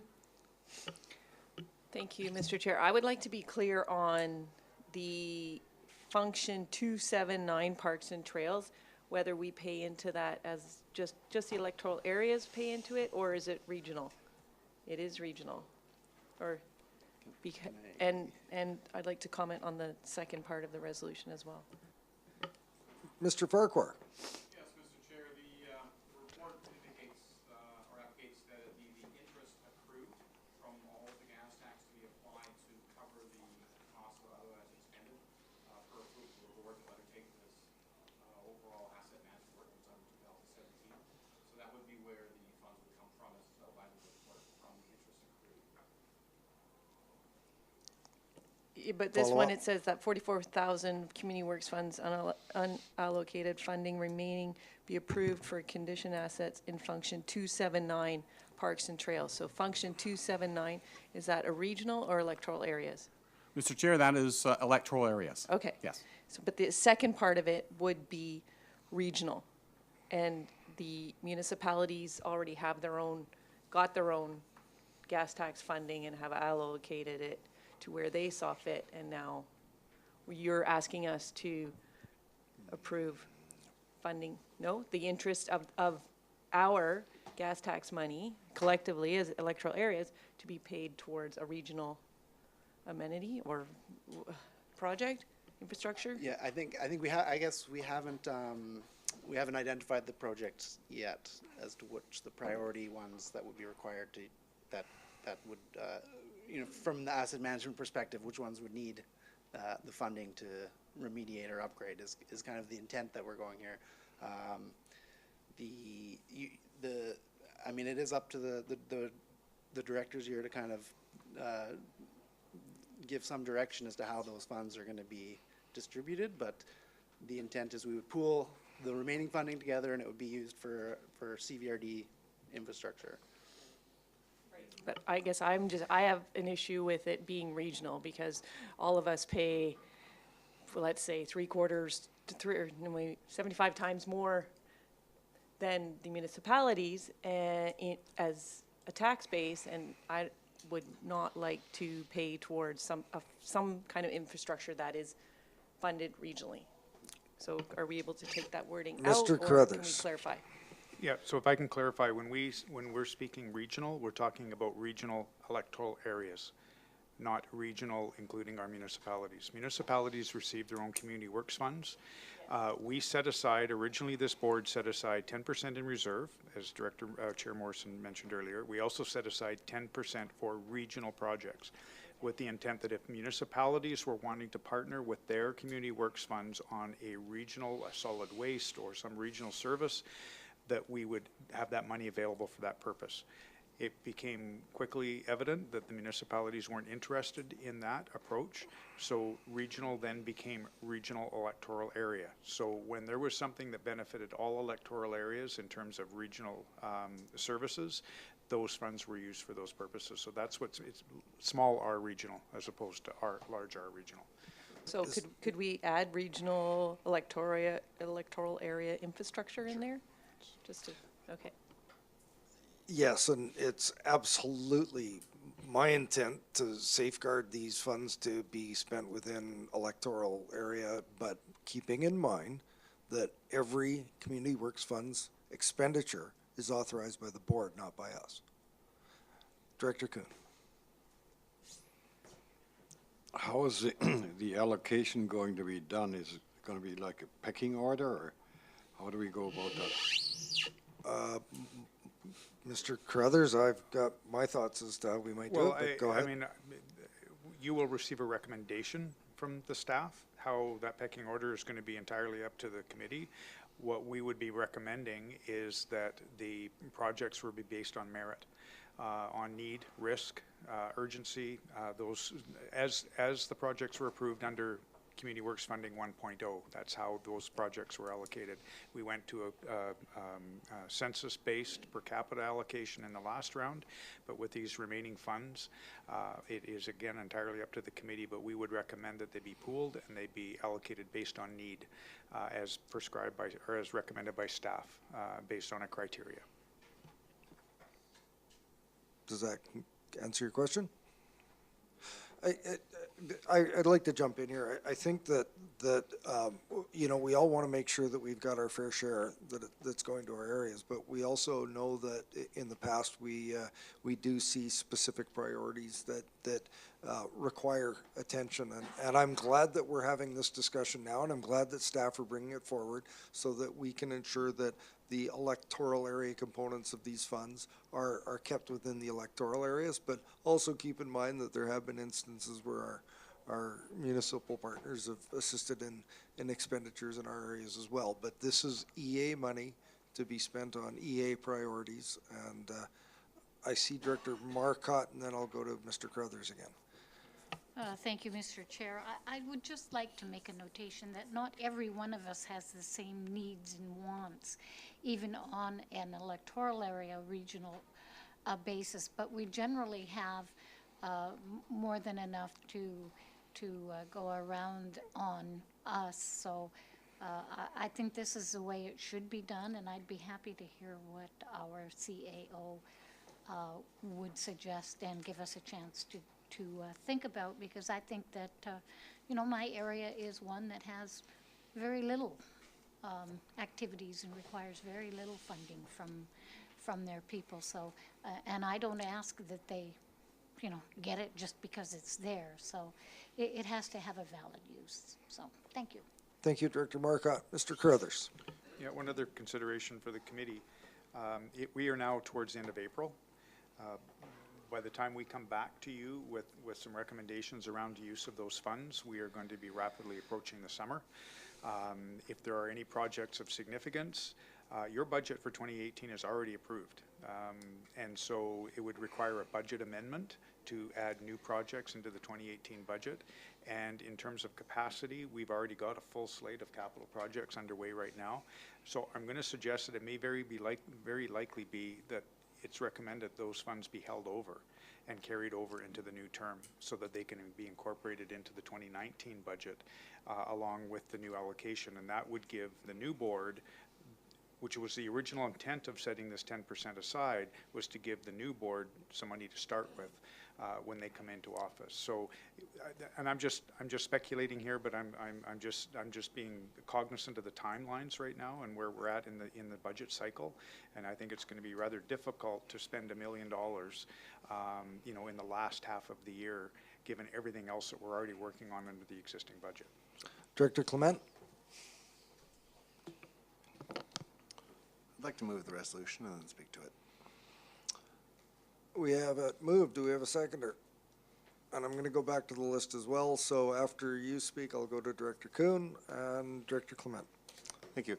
So if I'm to understand what I just heard for the last bit here, doesn't matter whether it's this board or next board, if there's a list of strategic items that need to be done due to failing systems or otherwise, they just need to get done. So let's not delay it any longer. Let's wait for staff to bring it back to us, say X system, Y system is totally falling apart, and then we can have the discussion then. But I don't think we should be delaying it to the next board. Let's just get on with it. Thank you. Director Kuhn. When staff come forward with recommendations for the allocation, is it going to be just certain items, or are you going to have alternatives there? Because I think I would prefer to have, let's say, your first line, this is what we recommend, and then as a fallback, we could do this or this. So that otherwise we'd be faced with a decision, okay, if we don't go for this, what are we going to do? Right? So I'd like to see an alternative come back as well. Mr. Carruthers? Yeah, staff will generally provide you with a list of all of the projects that would rank as being high priority. I could assume that those projects would exceed the amount of money that we have, and that the board would have, the committee would have the opportunity to recommend. So I get your point. Yeah. Yeah, fair comment, and just perhaps a final note that I believe that the intent of these funds were sort of infrastructure deficit based, and I don't think the totality of the program is even going to get to 10% of what the infrastructure deficit is in this country and across the country. So I think there's far more need than dollars, so it shouldn't be too hard to make those allocations. So seeing no other hands in the air, Mr. Blackwell, would you read the recommendation, please? The recommendation before you is that it be recommended to the board, one, that $44,000 of community works funds that $44,000 of community works fund unallocated funding remaining be approved for condition assessments in function 279 Parks and Trails, and two, that the community works fund earned interest be pooled with the community works fund reserve to be made available for priority projects related to existing Cowichan Valley Regional District infrastructure. Director Dory. Thank you, Mr. Chair. The condition assessment for the 279 Parks and Trails, who will be doing that? Well, I understood it was going to be staff, but we're going to be doing it. And why would there be a charge? Mr. Farquhar. Mr. Chair, through the prior direction of the board in approving in the 2017 budget the conditional assessment work to be funded by gas tax funding, this work was all completed last year through consultants retained by the regional district. So this work has already been done. So this is just covering off those expenditures that have been accrued. Seeing no other hands in the air, I'm going to call the question. All those in favor? And those opposed? The motion carries. Just want to look at the committee. We've got a number of items, some new business, question period. Does anybody want 5 minutes? Yes, no, nod, wave. Work on through. Okay, excellent. Item number 12, this was absolutely Mr. Tippett's item. I was told earlier that referral to the next meeting might be appropriate. So can we have a motion to refer to the, moved, seconded, all over? All those in favor? Opposed? Carried. Item 13, Director Acton.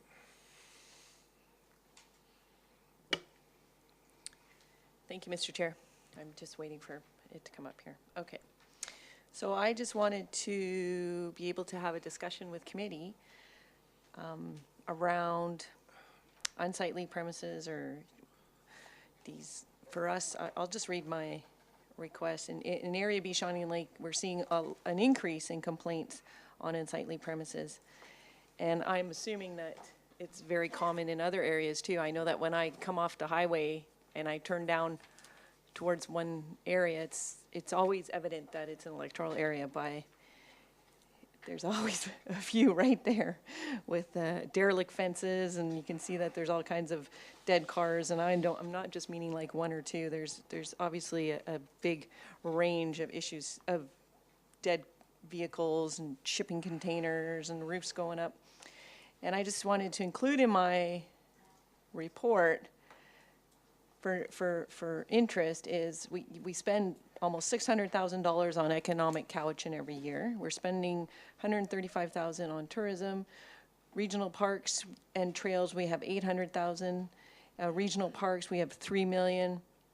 And then just for ourselves in Area B, we have $1.1 million. And then something else that I discovered was in bylaw the budget function 320, they spend $1.3 million a year. So, and I wanted to point out the economic Cowichan and tourism and parks because we're trying to make our communities desirable and beautiful, and then we have these unsightly premises, and it's really evident in Shawnigan. Well, it's evident everywhere. So it's quite evident because we have a 10-minute drive from, let's say, the highest populated areas, and you're heading out to the highway, and it's one after the other. And it ranges from everything from a dead truck in the middle of a farm, which I actually spoke to bylaw today, to these premises, these unsightly premises, and my understanding, as well as we have a bylaw called storage of wrecks, and I might be just in Area B, correct me if I'm wrong. And so I'm wondering, can we do something to enforce better, regulate better, deter this behavior? We are right on the edge of quite the urban growth happening, and people are coming out to our areas thinking it's just a place to set up shop and that they can just do. And actually, I'd just like to add, this morning I got a phone call from somebody in Area B, and they were on their way to Victoria commuting, and they're so angry, they're ready to move. They're like, that's it, I'm ready to move. Every morning, this is so depressing. They're just driving by all these derelict places, and it sets the tone to people coming to our community. And then you look at Shawnigan actually right now, sorry, I'm almost done, and there's nothing happening. All our restaurants have closed down. The businesses are not coming, people are not investing in our community, and we're talking with Economic Couch, and why are people not investing in Shawnigan? Beautiful place, it's right there, it's really close to Victoria. It could be a destination for a day trip, and then you would take a walk along the trails, and it's just it's really upsetting, and it's a big deterrent, I think, for our community. Anyway, I'd like to see if we can do something collectively about this. Thank you. Director Kuhn? Yes, I do agree with Director Acton. I've had discussions with bylaw enforcement, and I've often come away kind of frustrated because it almost seems like some of the people look for excuses as to why this one individual or this one party is able to do that without us being able to correct anything. What frustrates me is I lived in Campbell River, and I remember very well there. Now, I know municipal laws are different, but they had a letter of warning going out to one particular individual that had all kinds of junk in his yard. And he didn't do anything, and they came in with a backhoe and with trucks, and they hauled everything out, and they just added it to his property taxes. And it was, I couldn't believe how fast it went. And my question is, and I've looked into that before, why isn't that possible here? I mean, if you have a property owner that gets a warning and he ignores it, and then we warn him again or whatever, and it seems almost impossible to write a ticket, why can't we just go in and say, okay, guy, you don't play games with us, and we'll do this? And as Director Acton pointed out, we're spending money on economic development, we're spending money on tourism, and yet here are individuals that are really, in essence, working against us. And we kind of almost ignore it. We kind of say, well, yeah, well, they've been doing that for years or whatever. We should clean that up. Anyway, thank you. Thank you. I've got a speakers list here, but I just want to bring some information to committee at the AVICC Convention Electoral Area Workshop.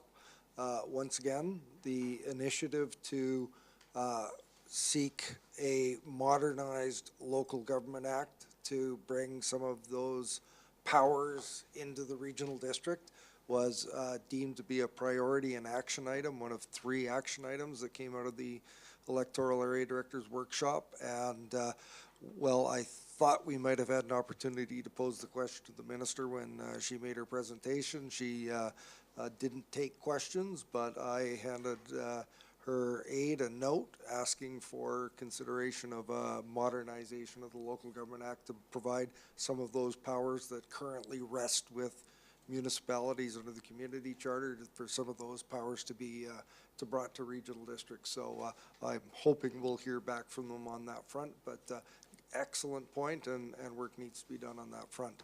I have Director Yanni DiNardo and Clement. Director Yanni DiNardo.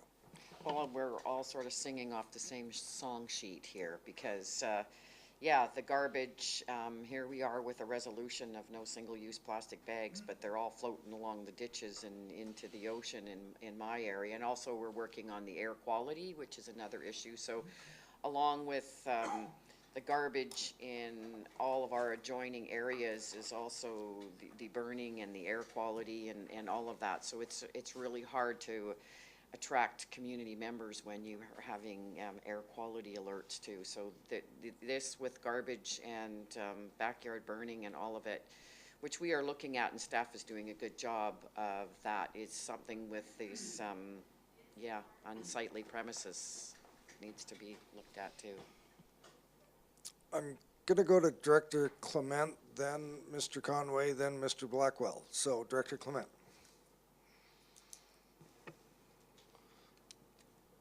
With enough money, we could do anything. I brought the same issue forward about 2 years ago. There are a few nuisance properties in our area that are offensive, and I would even say dangerous.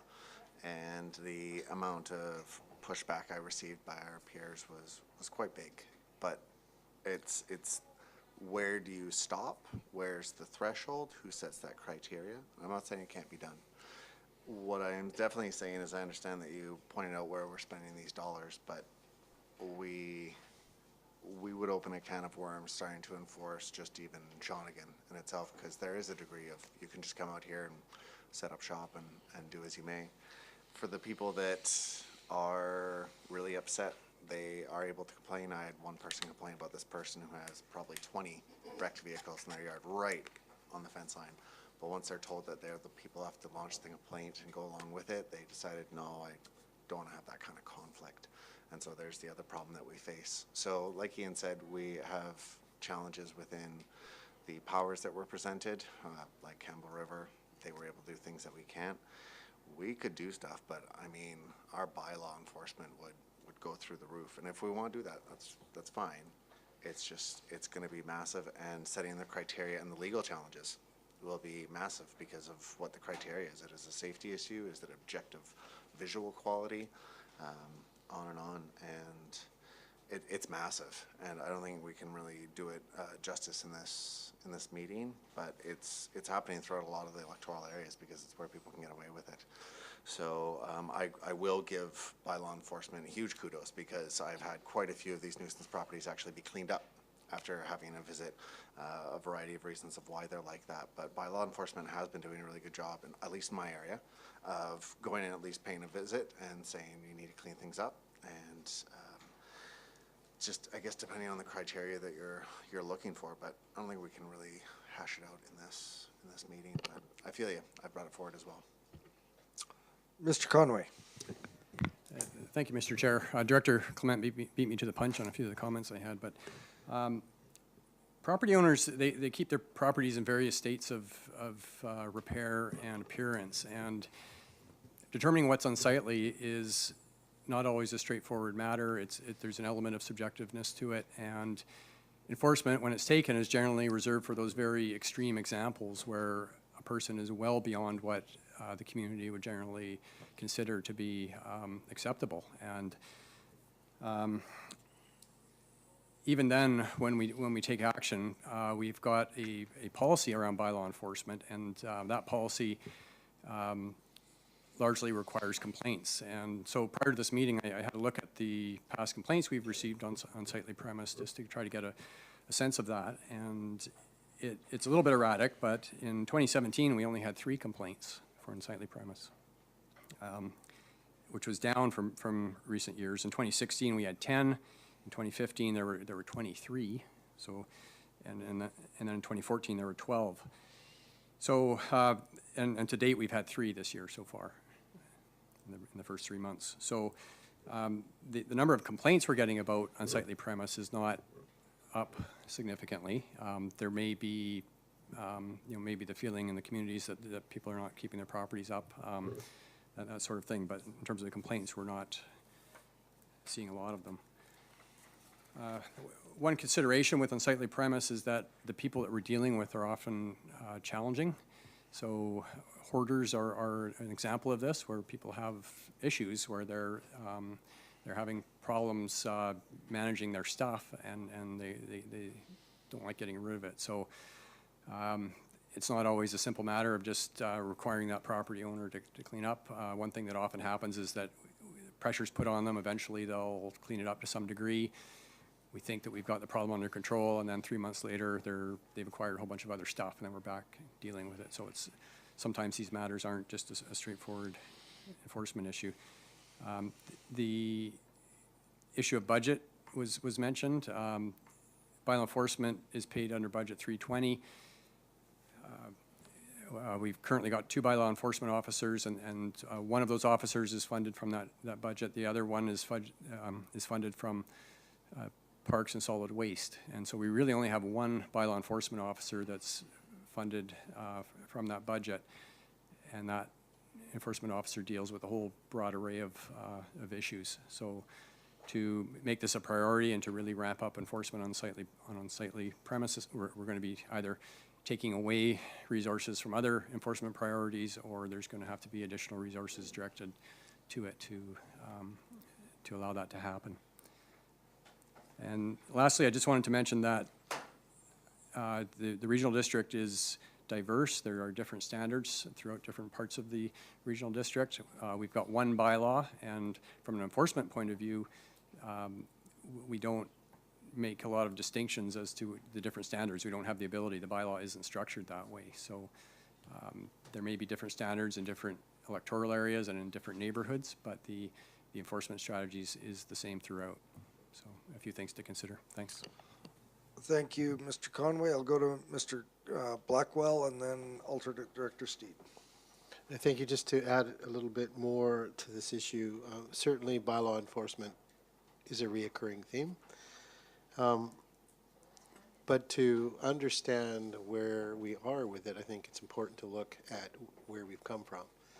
And so, you know, I've not been here that long, but the DNA that I read with regard to this issue is that there has been a longstanding culture in this valley around certain values and expectations with respect to how people are entitled to use their land, their properties. I think that has shifted. I think with the influx of new folks from outside of the valley, there has been a different sense as to the responsibility of property owners. And I think we are seeing and hearing that. To Mr. Conway's point about, you know, the challenges around resourcing, you know, if we looked at our bylaw enforcement complement and applied it to the city of Duncan, it would probably be just fine. But the regional district is very large, and so what we have as a bylaw enforcement complement likely does not reflect both the scale of the region and the expectation around the level of service that certainly the committee is speaking to, and many in the community are speaking to. To that, we have received direction from this committee to undertake a service review. Mr. Conway has that on his radar, together with 10,000 other things, but it is a priority. And I think when the issue of the soil deposition bylaw comes forward, I think that's a perfect nexus to have that broader discussion, to learn from the committee where it wants to see bylaw enforcement. Is there a desire to modernize it, to increase the standards, the thresholds in certain areas, perhaps not all areas, in terms of, I don't mean electoral areas, I mean areas perhaps adjacent to watercourses or shoreline areas and this kind of thing. So hot zones versus cold zones, and place emphasis around that. But we have to, at a staff level, unpack that and make sense of it in a way that we can translate to the committee for some direction. But certainly, I would say that our bylaws are reflective of a time past, and the resourcing that's been applied to bylaw enforcement is absolutely not reflective of the expectations. And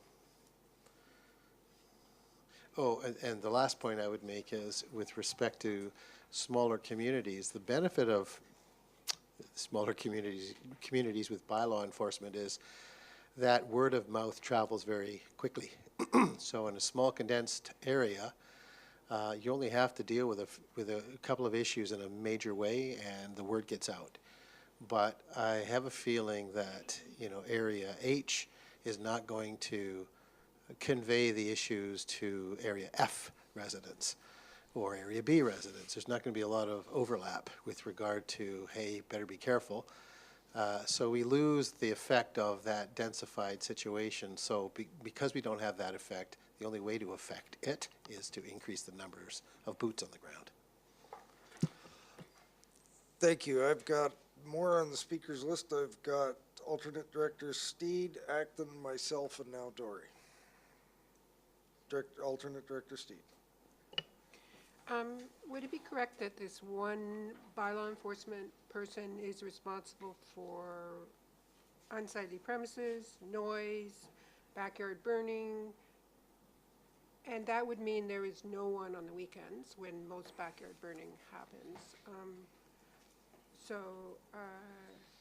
Also, the person who complains, is their name public? And if it's not supposed to be, how easy is it for the person you're complaining about to get the name?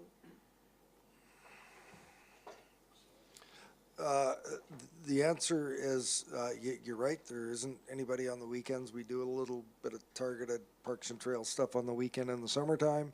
But yes, and in regards to the complainant, who wants to take that one, Mr. Blackwell? So it's important that complainants are willing to provide their personal details. Should these issues move forward to court, there needs to be witnesses that can be brought forward and testimonies with regard to what's been observed. And so oftentimes people don't want to come forward and stand behind their complaints, which can put us at a disadvantage.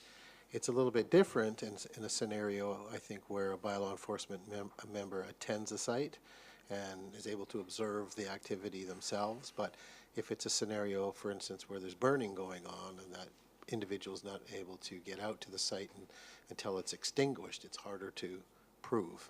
So there's a bit of a, it's not a homogeneous landscape with regard to how you deal with these issues. Follow up? But presumably, if there's like either, I can think of at least 10 really bad properties in my commute to where I live from Duncan, and I mean, the bylaw enforcement officer would be able to see the 25 vehicles on the property, and you know, even driving in today, there was someone backyard burning. Hang on, we haven't even touched on the Okay. legal costs. Another question entirely, but yes, that's prohibitive as So well. that wouldn't go to court if the bylaw enforcement officer goes out there and sees the junkyard. Oh, yeah, yep, It'd still go to court? yep, oh, yeah.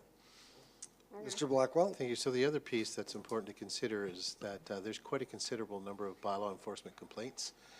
And so that limited staff complement has to respond to those that are most acute, which means it's priority based. And so many of these things, like too many cars on a property, are less of an issue, quite frankly. As significant as it might be to residents in the area, it's a less of an issue than, let's say, land clearing in a riparian area, as an example. And those high-level conflicts, let's call them, or collisions with our bylaws, suck up most of the time of our bylaw enforcement officers. So if you tier these in terms of priorities, most of the bylaw enforcement officers' work is only in tier 1, the most acute. Maybe it needs some public education to find a way to help these people get their vehicles off their properties, like, because it's scrap metal, right? Maybe they just don't want to pay. Next, I've got Director Acton, myself, and Director Dory. Director Acton. I haven't spoken yet, and Director Dory hasn't, so go ahead. Okay. This conversation is not quite as optimistic or filled with possibilities as I had hoped, and to hear that Director Clement brought up the same thing 2 years ago is disheartening. But obviously it is something that affects all our communities, and I'd like to hear some possibilities instead of the same thing all the time. I know bylaws working hard, and I don't keep bringing these things up to say that they're not working hard. So let's talk about what the possibilities are, what kind of, can we put budget towards it, and what do we get, and let's create that vision that people want that are coming to our communities.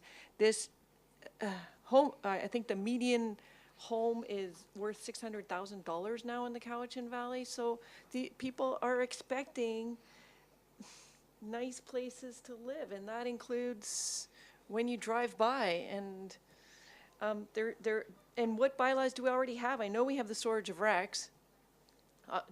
Do we use it? And let's talk about what we can do, not what we can't do. And I guess that's, or do we need to just Mr. Conway's comment of complaints of only a few, literally I have had a few just in the last week. So if it's complaints you need, how many do you need? And we'll make sure they come. Mr. Carruthers. So I'm seeing where this conversation's going. this is a resourcing issue. This is clearly and flatly a resourcing issue. I think staff have explained where we're at in terms of our resources to do bylaw enforcement. With enforcement comes legal costs. In my career in local government, I have been involved in 2 unsightly premise prosecutions and remedial actions. They are projects. They consume, in the Regional District of Central Kootenay, we did one, and it took our bylaw officers, 2 bylaw officers dedicated for 4 months to enact that remediation work because of the legal activities that's required, RCMP involved, court injunctions. They are significant projects. So when you start to take those on, then you are going to take all of your staff and they're going to be absorbed dealing with that. So the simple fact is that in order for the staff to take on those concentrated, focused enforcement activities, we're going to need capacity. The budget for 2018 has been approved. We've got a work plan for 2018. I think this is very much going to be an issue for your new board because you're going to only be able to deal with it through budget and through upcoming budgets. And so, you know, I'm going to be speaking to the board next week in my session with the board around priorities. And I think this is another one of those priorities that maybe needs to come forward and we have a discussion about how we're able to resource this in the last 5 or 6 months of this term and how we approach it moving forward by the new board. Because I don't think you're going to resolve it today. You know, I've been here at this table now for 4 years, and this is a conversation that has come up every year around our resourcing and priorities for bylaw enforcement. And the simple fact is currently we are not able to, and I appreciate the director's frustration in that, but that is just the reality. And if the decision and direction is to change, then there has to be a decision on what's not going to happen. And it's a complex conversation, very complex. I'm next on the list, followed by Director Dory. And as long as I've been here, we've had this discussion. It comes up to budget, and how much are we prepared? So, you know, I would suggest that if we're committed to a course of action that involves cleanup of unsightly premises, that we consider something like 100% increase in by law enforcement staff and a 200% increase in the legal budget, and we put that forward at the next year's budget. And in the meantime, if it's possible when we've got our communication staff engaged, that we might look at a targeted communication campaign. I would suggest it probably be both. And there's the steps towards a resolution of some of these issues. Director Dory. Mr. Chair. I'm wondering whether we should review our unsightly premises bylaw and get a more defined approach. Quite often people have a bunch of junk in their yard, but the junk has value. It might be a bicycle lying in front. It could be a cooler. It could be almost anything. It's just everything they own is in their front yard. And the bylaw people have trouble enforcing that because it's not really junk, but it's just a total mess. So if you can get it defined down so that the area facing the road is neat and tidy and doesn't have derelict vehicles, you're partway there. So I would like to see the unsightly premises bylaw looked at with a more strategic approach to getting rid of the junk in people's yard. And that would be, and one question I do have is, can the CVRD act in any way without a court? Municipalities do. No. They don't? No. They just threaten they're going to do it? Mr. Carruthers. For clarity, no local government can enter somebody's property and enact a remediation effort without a court injunction. You simply can't. We can investigate, we can provide notice and warnings, but if we are undertaking an action on someone's property, i.e. removing their materials and their possessions from their property, requires a court order. In Ladysmith, I guess it's a fire regulation they say you can't have tall grass in your yard, they'll come and cut it and charge you on your taxes. But That's- I guess it's in emergency. That's a but- municipal power that they have that we Yeah. don't have. So I'd like to wrap this up. I think that it should be made very clear that Mr. Conway is undertaking a review of this service. I don't think that we have a question of we don't have the tools other than the regional district is somewhat hamstrung and we don't have the tools that the municipalities have. I think it's the hands to wield those tools.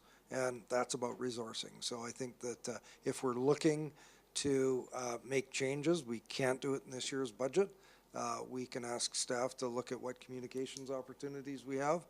But I think that we're going to have to, for the next board, adequately resource the department if we want to see changes. And that's pretty much the answer. To close, Director Acton.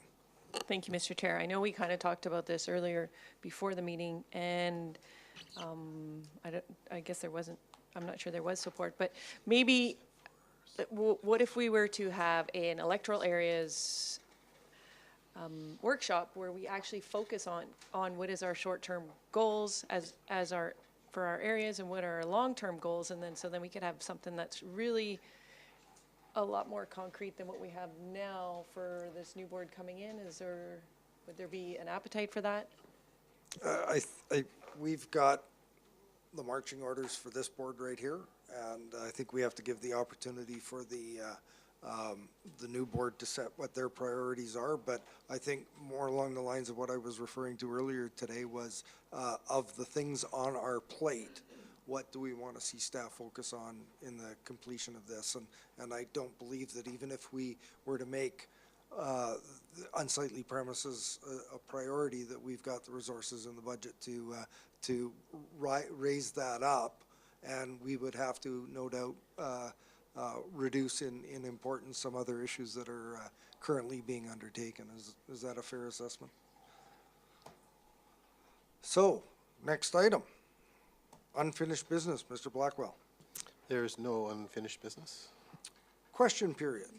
This is where we come to, oh, pardon me, new business. Oh, skipped right by that. Ha. Mr. Blackwell, you have some items for consideration. We've got a list of up to 6, I believe. Does the committee want these? I think they're new business items. They need to be read out. So we'll go to NB1, Grant and Aid, Francis Kelsey, Area C. Would you read that resolution, please? So before I do, I only have 5, so I'm not sure what the 6th one is. So- Director Yanni DiNardo has item 6. Okay, so the first recommendation before you is that it be recommended to the board that a grant and aid electoral area C, Cobble Hill, in the amount of $1,000 be provided to Francis Kelsey Secondary School for 2 student bursaries. Moved by Director Clement, seconded by Director Dory. Any discussion? Seeing none? Oh, Director Acton. You might want to add students from Area C, or, no? It does? I don't see that. Clarification, Director Clement? Yeah, It has been an ongoing tradition that way, and it was within the criteria of the bursary, which was sent to me. So it was already there. Any further discussion? Seeing none, I'm going to call the question. All those in favor? Those opposed? The motion carries. NB2, Mr. Blackwell. So the recommendation before you is that it be recommended to the board that a grant and aid electoral area C, Cobble Hill, in the amount of $1,000 be provided to Couch and Secondary School for 2 student bursaries for Cobble Hill students. Moved by Director Clement, seconded by Director Acton. Any discussion? Seeing none, I'll call the question. All in favor? Those opposed? That motion carries. NB3. The recommendation before you is that it be recommended to the board that a grant and aid electoral area C, Cobble Hill, be provided to South Couch and Senior Society for lunch events. Moved by Director Clement, seconded by Director Dory. Any discussion? Director Acton. Thank you, Mr. Chair. I'm curious, is this the same seniors group that does that lunch every 2 weeks? Because they told me that they don't get any grants or bursaries. I was there 3 weeks ago. That they are self-sufficient. Would you like to clarify, Director Clement? I think the person you're speaking to is uninformed because this has been one of the ways that it's been done. They also ask for donations at the door, and that's how they've been getting by. So this has definitely happened in the last few years. Any further discussion? Director Dory. Yeah, I went to this event one day. It was a pretty nice event. People chatting away, having a great time, all the elderly people mostly. And I think it's a good thing. I don't know whether they charge, I can't remember whether they charge any money or not for it. Director Clement, do they charge? They probably do. Clarification, Director Clement? It's my understanding that they just asked for a donation, suggested donation of $5 or $6, and if they can afford it, fine. If not, they welcome everybody possible. People from all over the South End come and attend. Okay, thank you. Thank you. Any further questions on this item? Seeing none, I'll call the question. All those in favor? Those opposed? The motion carries. NB4, Mr. Blackwell. The recommendation before you is that it be recommended to the board that a grant and aid Electoral Area C, Cobble Hill, in the amount of $12,000 be provided to Cobble Hill Event Society to support public events. Moved by Director Clement, seconded by Director Dory. Director Dory, you have a question. Yeah. If this is going to be an ongoing thing from year to year, maybe it should be a function that, you know, I know it could be kind of controversial at the present time, but I think, you know, it should be a function where if it's worthwhile, the people will support it and put the money forward. Thank you, Director Dory. Yeah. You'd like to respond to that, Director Clement? Go ahead. I completely agree. When this group came to me and made the request initially, it was made very clear I am uncomfortable with a continual grant and aid over and over again. If not, it should be a source of funding. So they've received $20,000 in the first couple. Now they've reduced that amount due to fundraising and applying to other grants. So this process has been a bit of seed money to get them going. And that's the goal. We'll see what happens in the next year here, but similar to what the Cobble Hill Farmers Institute did with a Cobble Hill recreation function. They did the same thing and went to referendum and got that. So that'll be a discussion to have with them in the future, because I agree with you. I think that ongoing grant funding is, you might as well create the function. Thank you, Director Acton. Thank you, Mr. Chair. No offense to Director Clement, but I feel very uncomfortable with this $12,000 and that it was just brought up today. I know the other ones are regular and they're done every year for many years going back, and it's all, and those are expected, and I think the community expects to pay those through grant and aid. But this is a large amount, so I would feel a lot better if it was on the next electoral areas so that the community has a chance to see this. I just think it would be better transparency and better governance to go that route. So I'd ask that if Director Clement could put this on the next electoral area directors meeting, please. Well, it's been moved and seconded, I believe, so it would require a referral motion at this point. I don't see anyone making a referral motion. Are there any further discussions? The motion's been moved and seconded. It's on the floor. If you'd like to refer this, I've turned to Director Clement. He doesn't appear to be wanting to refer this. Committee can make a referral motion at any time and test the committee to see if you want it referred to another meeting. Yes. Moved by Director Acton, seconded by Director Yanni DiNardo. So, just for clarification, motion's on the floor. Motion to refer it to, I gather, the next meeting of Electoral Area Services. Is that the intent? Director Acton? Yes. Okay. There's no debate on a referral motion. I'll call a question. All those in favor? Okay, keep your hands up. All those in favor? 1, 2, 3. All those opposed? The motion carries. That will appear on the next Electoral Area Services Committee agenda. NB, oh, wait a minute. I think I'm going to reverse order and go to Director Yanni Donardo's first. Director Yanni Donardo, would you please introduce your item, please? Thank you, Mr. Chair. As most of you know, we had a charrette, a design charrette, a week and or so ago. And out of that design charrette came a working group. They wanted immediate action, and one of the immediate actions was to do a community cleaning, a spring cleaning. So there is a request from the Cowichan Bay Improvement Association to apply for an Area D Cowichan Bay grant and aid of $2,000 to fund spring cleaning of the village that is going to take place on April 30th, hence my urgency today, because I received this morning. We plan to use the money to replace the flags and line the streets, rent some equipment such as pressure washers, supply a lunch for volunteers participating, and also they are having a First Nations cedar brushing. So not only a cleansing for our street, we're doing a little cleansing for our community. So we have a lot of folks excited about making the village shine, and we're expecting a great turnout. So the request is for $2,000 for the Cowichan Bay Improvement Association. You're moving that? Yes. Seconded by Director Kuhn. Director Acton? Has there been any other grant needs to that group Yes, there's been a few. this year? They just had a $250 one at the last board for funding the Wooden Boat Society's boat festival.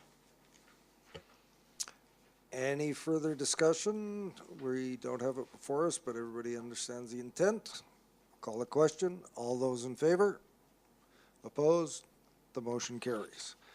NB5, who is taking NB5?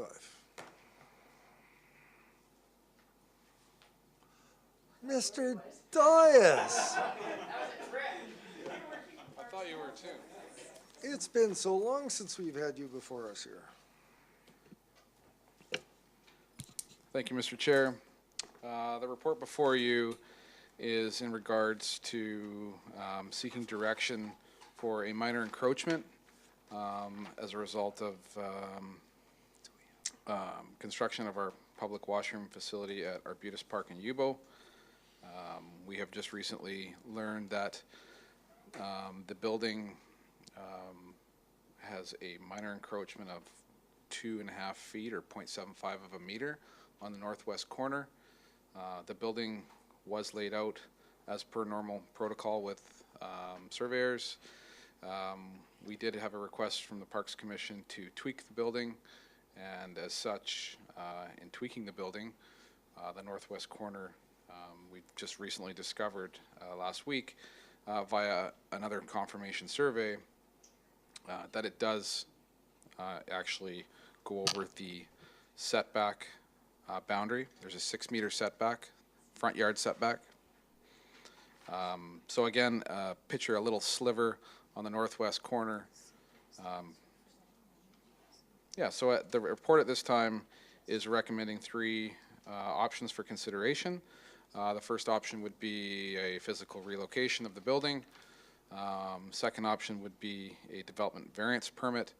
And the third option would be to amend the zoning bylaw for the P1 park zone. Parks and Trails Division is asking that the committee consider proceeding with a development variance permit at this time. Any questions? Any questions for staff? Hang on. Director Kuhn. Okay. Dory. Director Dory. Yeah, thank you. This tweaking, what did you add a portion of the building to the wrong side or to the side that was on the encroachment, or? No, it just how was did the simply tweaking the happen? building was pivoted. So the direction of the building was almost directly south, and the commission wanted to see the building tweaked a little bit to the southwest. We had a boundary on the front side of the washroom, a 30-meter riparian area setback, and then we were bound by a 6-meter, front yard setback. So it was quite a tight little zone in there. Okay, where the variance is taking place, is it bordering on another individual's property or highways, or what is it? It borders on a residential lot on the backside or the frontage of the park. Yes. Okay. Thank you, Director Dory. Director Yanni DiNardo. Thank you, Mr. Chair. I know that Director, I would like to move that this development permit, the development variance permit be issued and that the fees be waived. Can't do that? You're moving the recommendation, correct? I don't, We're about to have it read. yes. Seconded by Director Kuhn. Mr. Blackwell. Thank you. So the recommendation then that would be before you is that the Parks and Trails Division be directed to proceed with submission of a development variance permit application for the Arbutus Park washroom building. Seeing no hands, call the question. All those in favor? Opposed? The motion carries. Thank you for your cooperation. Hang on. That's all of the open new business items.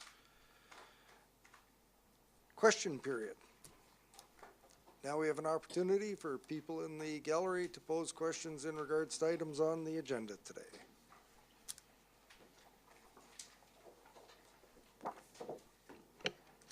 Mr. Chairman, my name is Michael Wilson. I'm referring to the comments you made earlier on about new business being brought forward at very short notice, and this is something which concerns me. So the first question, is this requirement mandatory? The Tuesday before, is it mandatory or is it voluntary? You've said that the time limit should be the Tuesday before the meetings. It's best practice that... Is that mandatory, or has it been documented? It is the committee at the beginning of the meeting, when it sets the agenda, sets the items to be included, and so that every director can bring forward a new business item at the outset of the meeting. We do have guidelines where we recommend, it's not mandatory, that it be emergent, unforeseen, or time sensitive.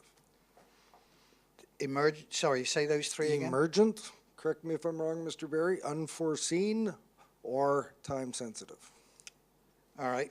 So does Director Clement make a regular habit of bringing forth, there's only, none of those new business that I can see fall into that category.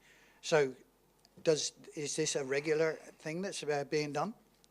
I believe that directors over the course of this term, all directors of, if I could be mistaken, but directors have brought forward new business items at the meeting, yes. Yeah, and I know I'm not supposed to make statements, but you can see my concern that we come to these meetings expecting an agenda, and these things are all of a sudden sprung on us. If it's an emergency, I can understand that. So I have another question about the Culver Hill sewer.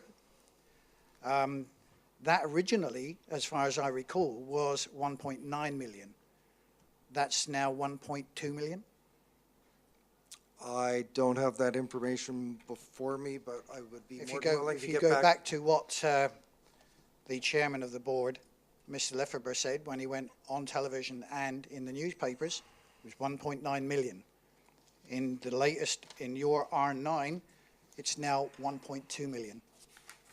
I'd be more than happy to get clarification on that. If you could, that would be useful. Okay. Thank you. Thank you very much. 1.9 versus 1.2. Let me reset my timer. I'm on notice, am I? Everyone is. You got 3 minutes. Thank you, Mr. Chair. I'm just referring back to R4, and I'm really hoping that Mr. Blackwell, when he made some comments about the APCs and their ability to digest technical information. He was being also respectful of the knowledge that the APC members do bring to the process, because there's a very wide variety of qualifications of people sitting on our OCP. In consideration of this particular application, and we hear it talked in the correct me if I'm wrong, this committee and the board by extension is really concerned about public participation, community engagement. And I think the letter that was attached for this purpose was making the statement and asking the question, they hope that this does not set a precedence for this building. This is not a rural property that is separated by, lots. It's a rural subdivision. And this is a commercial style building that is a recycled building, and it doesn't fit into the scheme of a residential neighborhood. And even for a commercial building, it does not meet the OCP building requirements cited in 14.64. So my question here, has the ESC, by not referring this to the APC, missed an opportunity for the public to have their say and to make the suggestions that some design changes be made to this building? Firstly, can I get some clarification? When you began your question, you said R4? R2. Okay, thank you. Yeah. The referral to an APC isn't a referral for public input.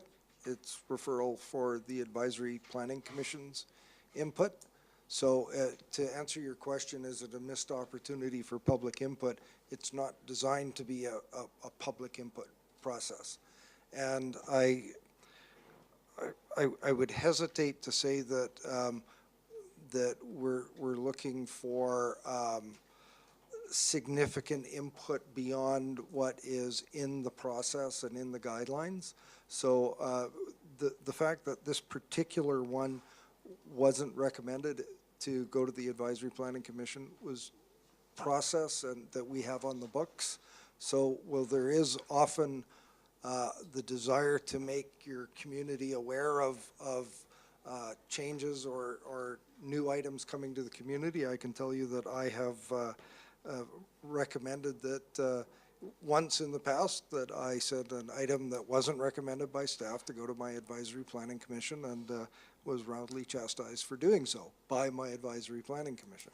So these are judgment calls, and I believe that we're following due process and trying to ensure that there's a decent timeline for people coming forward and making these requests of their local government.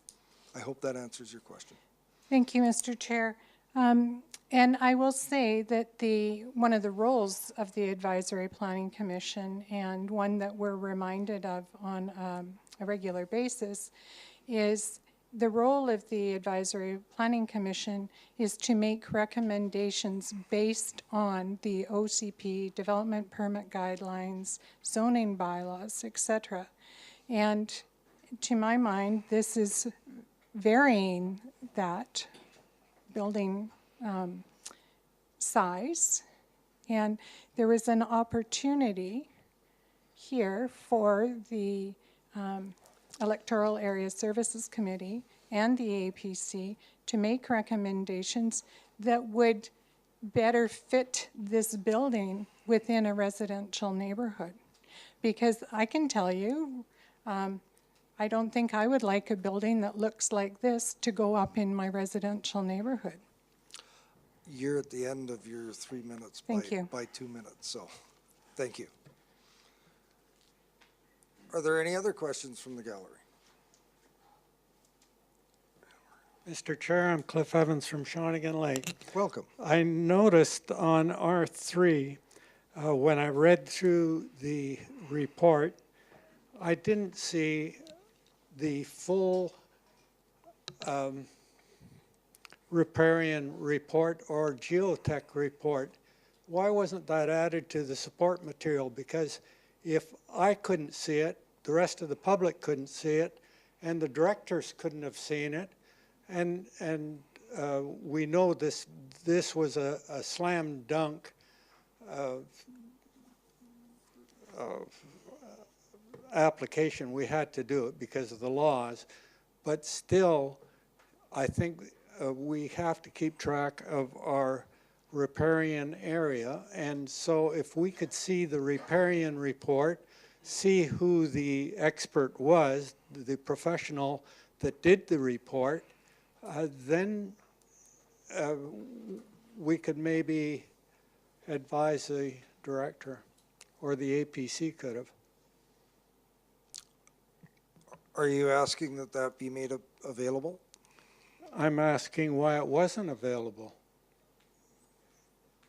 I will have to inquire on that one, and just for your information, you know that this body can't question the contents of a riparian report done by a qualified environmental professional.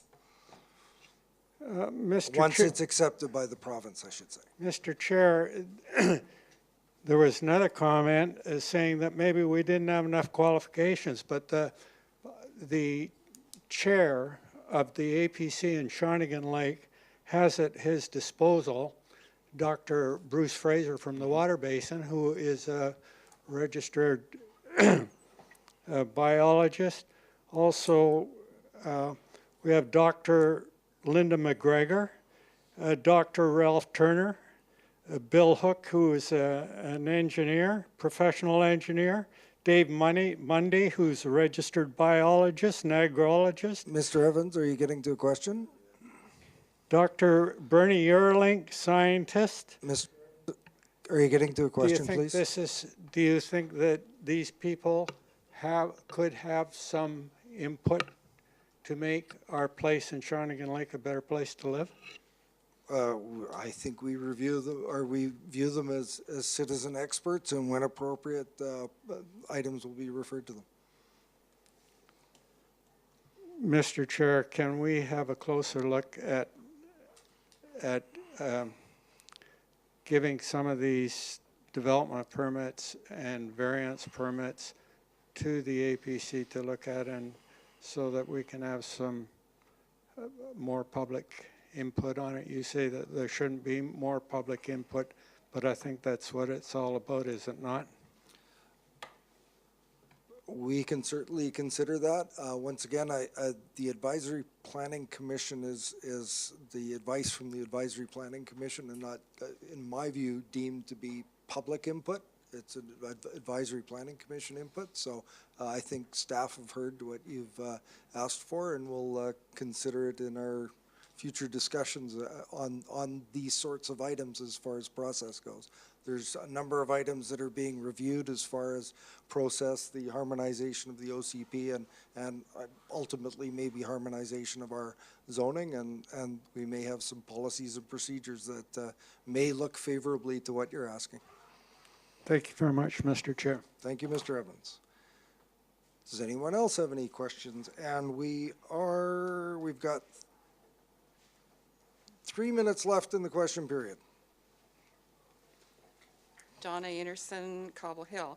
I have a couple of questions about the differences in the sewer capacity charges in Cobble Hill, with Cobble Hill itself having $6,000 capacity charge, and Arbutus Ridge and Twin Cedars $13,500. I wonder why that is. Another document I found was historical assessment by jurisdiction, and this is for 2016 to 2018. So am I to take it that this is the total tax assessment for all of CBRD? I'm going to answer your second question first, and I'll have to get details on your first question, but And I don't see any finance people in the room, but the historical assessment by jurisdiction is the overall assessment values that are provided to us by BC Assessment, and they are converted and they give us a value, and that changes every year as our assessments are done. Provided Yes, it's the historical assessment by jurisdiction, yes. It does show full value and then converted. Yes, so those are So- numbers provided to us by BC Assessment. Okay, and is that full value including businesses, or is it just residences? Everything in the electoral area is assessed, all asset classes, yes. Okay, so just absolutely everything is included in that Forestry, figure. business, industrial, light industrial, commercial, everything. Thank you. Thank you. I believe we have about a minute left in Okay, question just a period. really quick, sorry, just a really quick question for clarification for the viewers at home. There is a difference, Mr. Chair, between public engagement and public input, but is not the purpose of the Advisory Planning Commission to be representative of the public in that forum of the Planning Commission, and that the members are carefully selected to represent a cross-section of the public and make recommendations on items that do not need to go out to, say, a public meeting or broader scope than that. I would say that's fair. I've used the same sort of terminology, but practically speaking, an advisory planning commission is not a public engagement tool. It's for advice on matters specifically referred to them by a committee or board, staff, or the electoral area director, and for input back to us. Thank you very much for that clarification. Thank you. That ends question period. I think we need a resolution. Let me just refer to our... We need a resolution to go into closed session under section 90 of the Local Government Act subsections listed below. Moved by Director Marcotte, seconded by Director Davis. All in favor? Opposed? Carried. I think we'll take 7 minutes.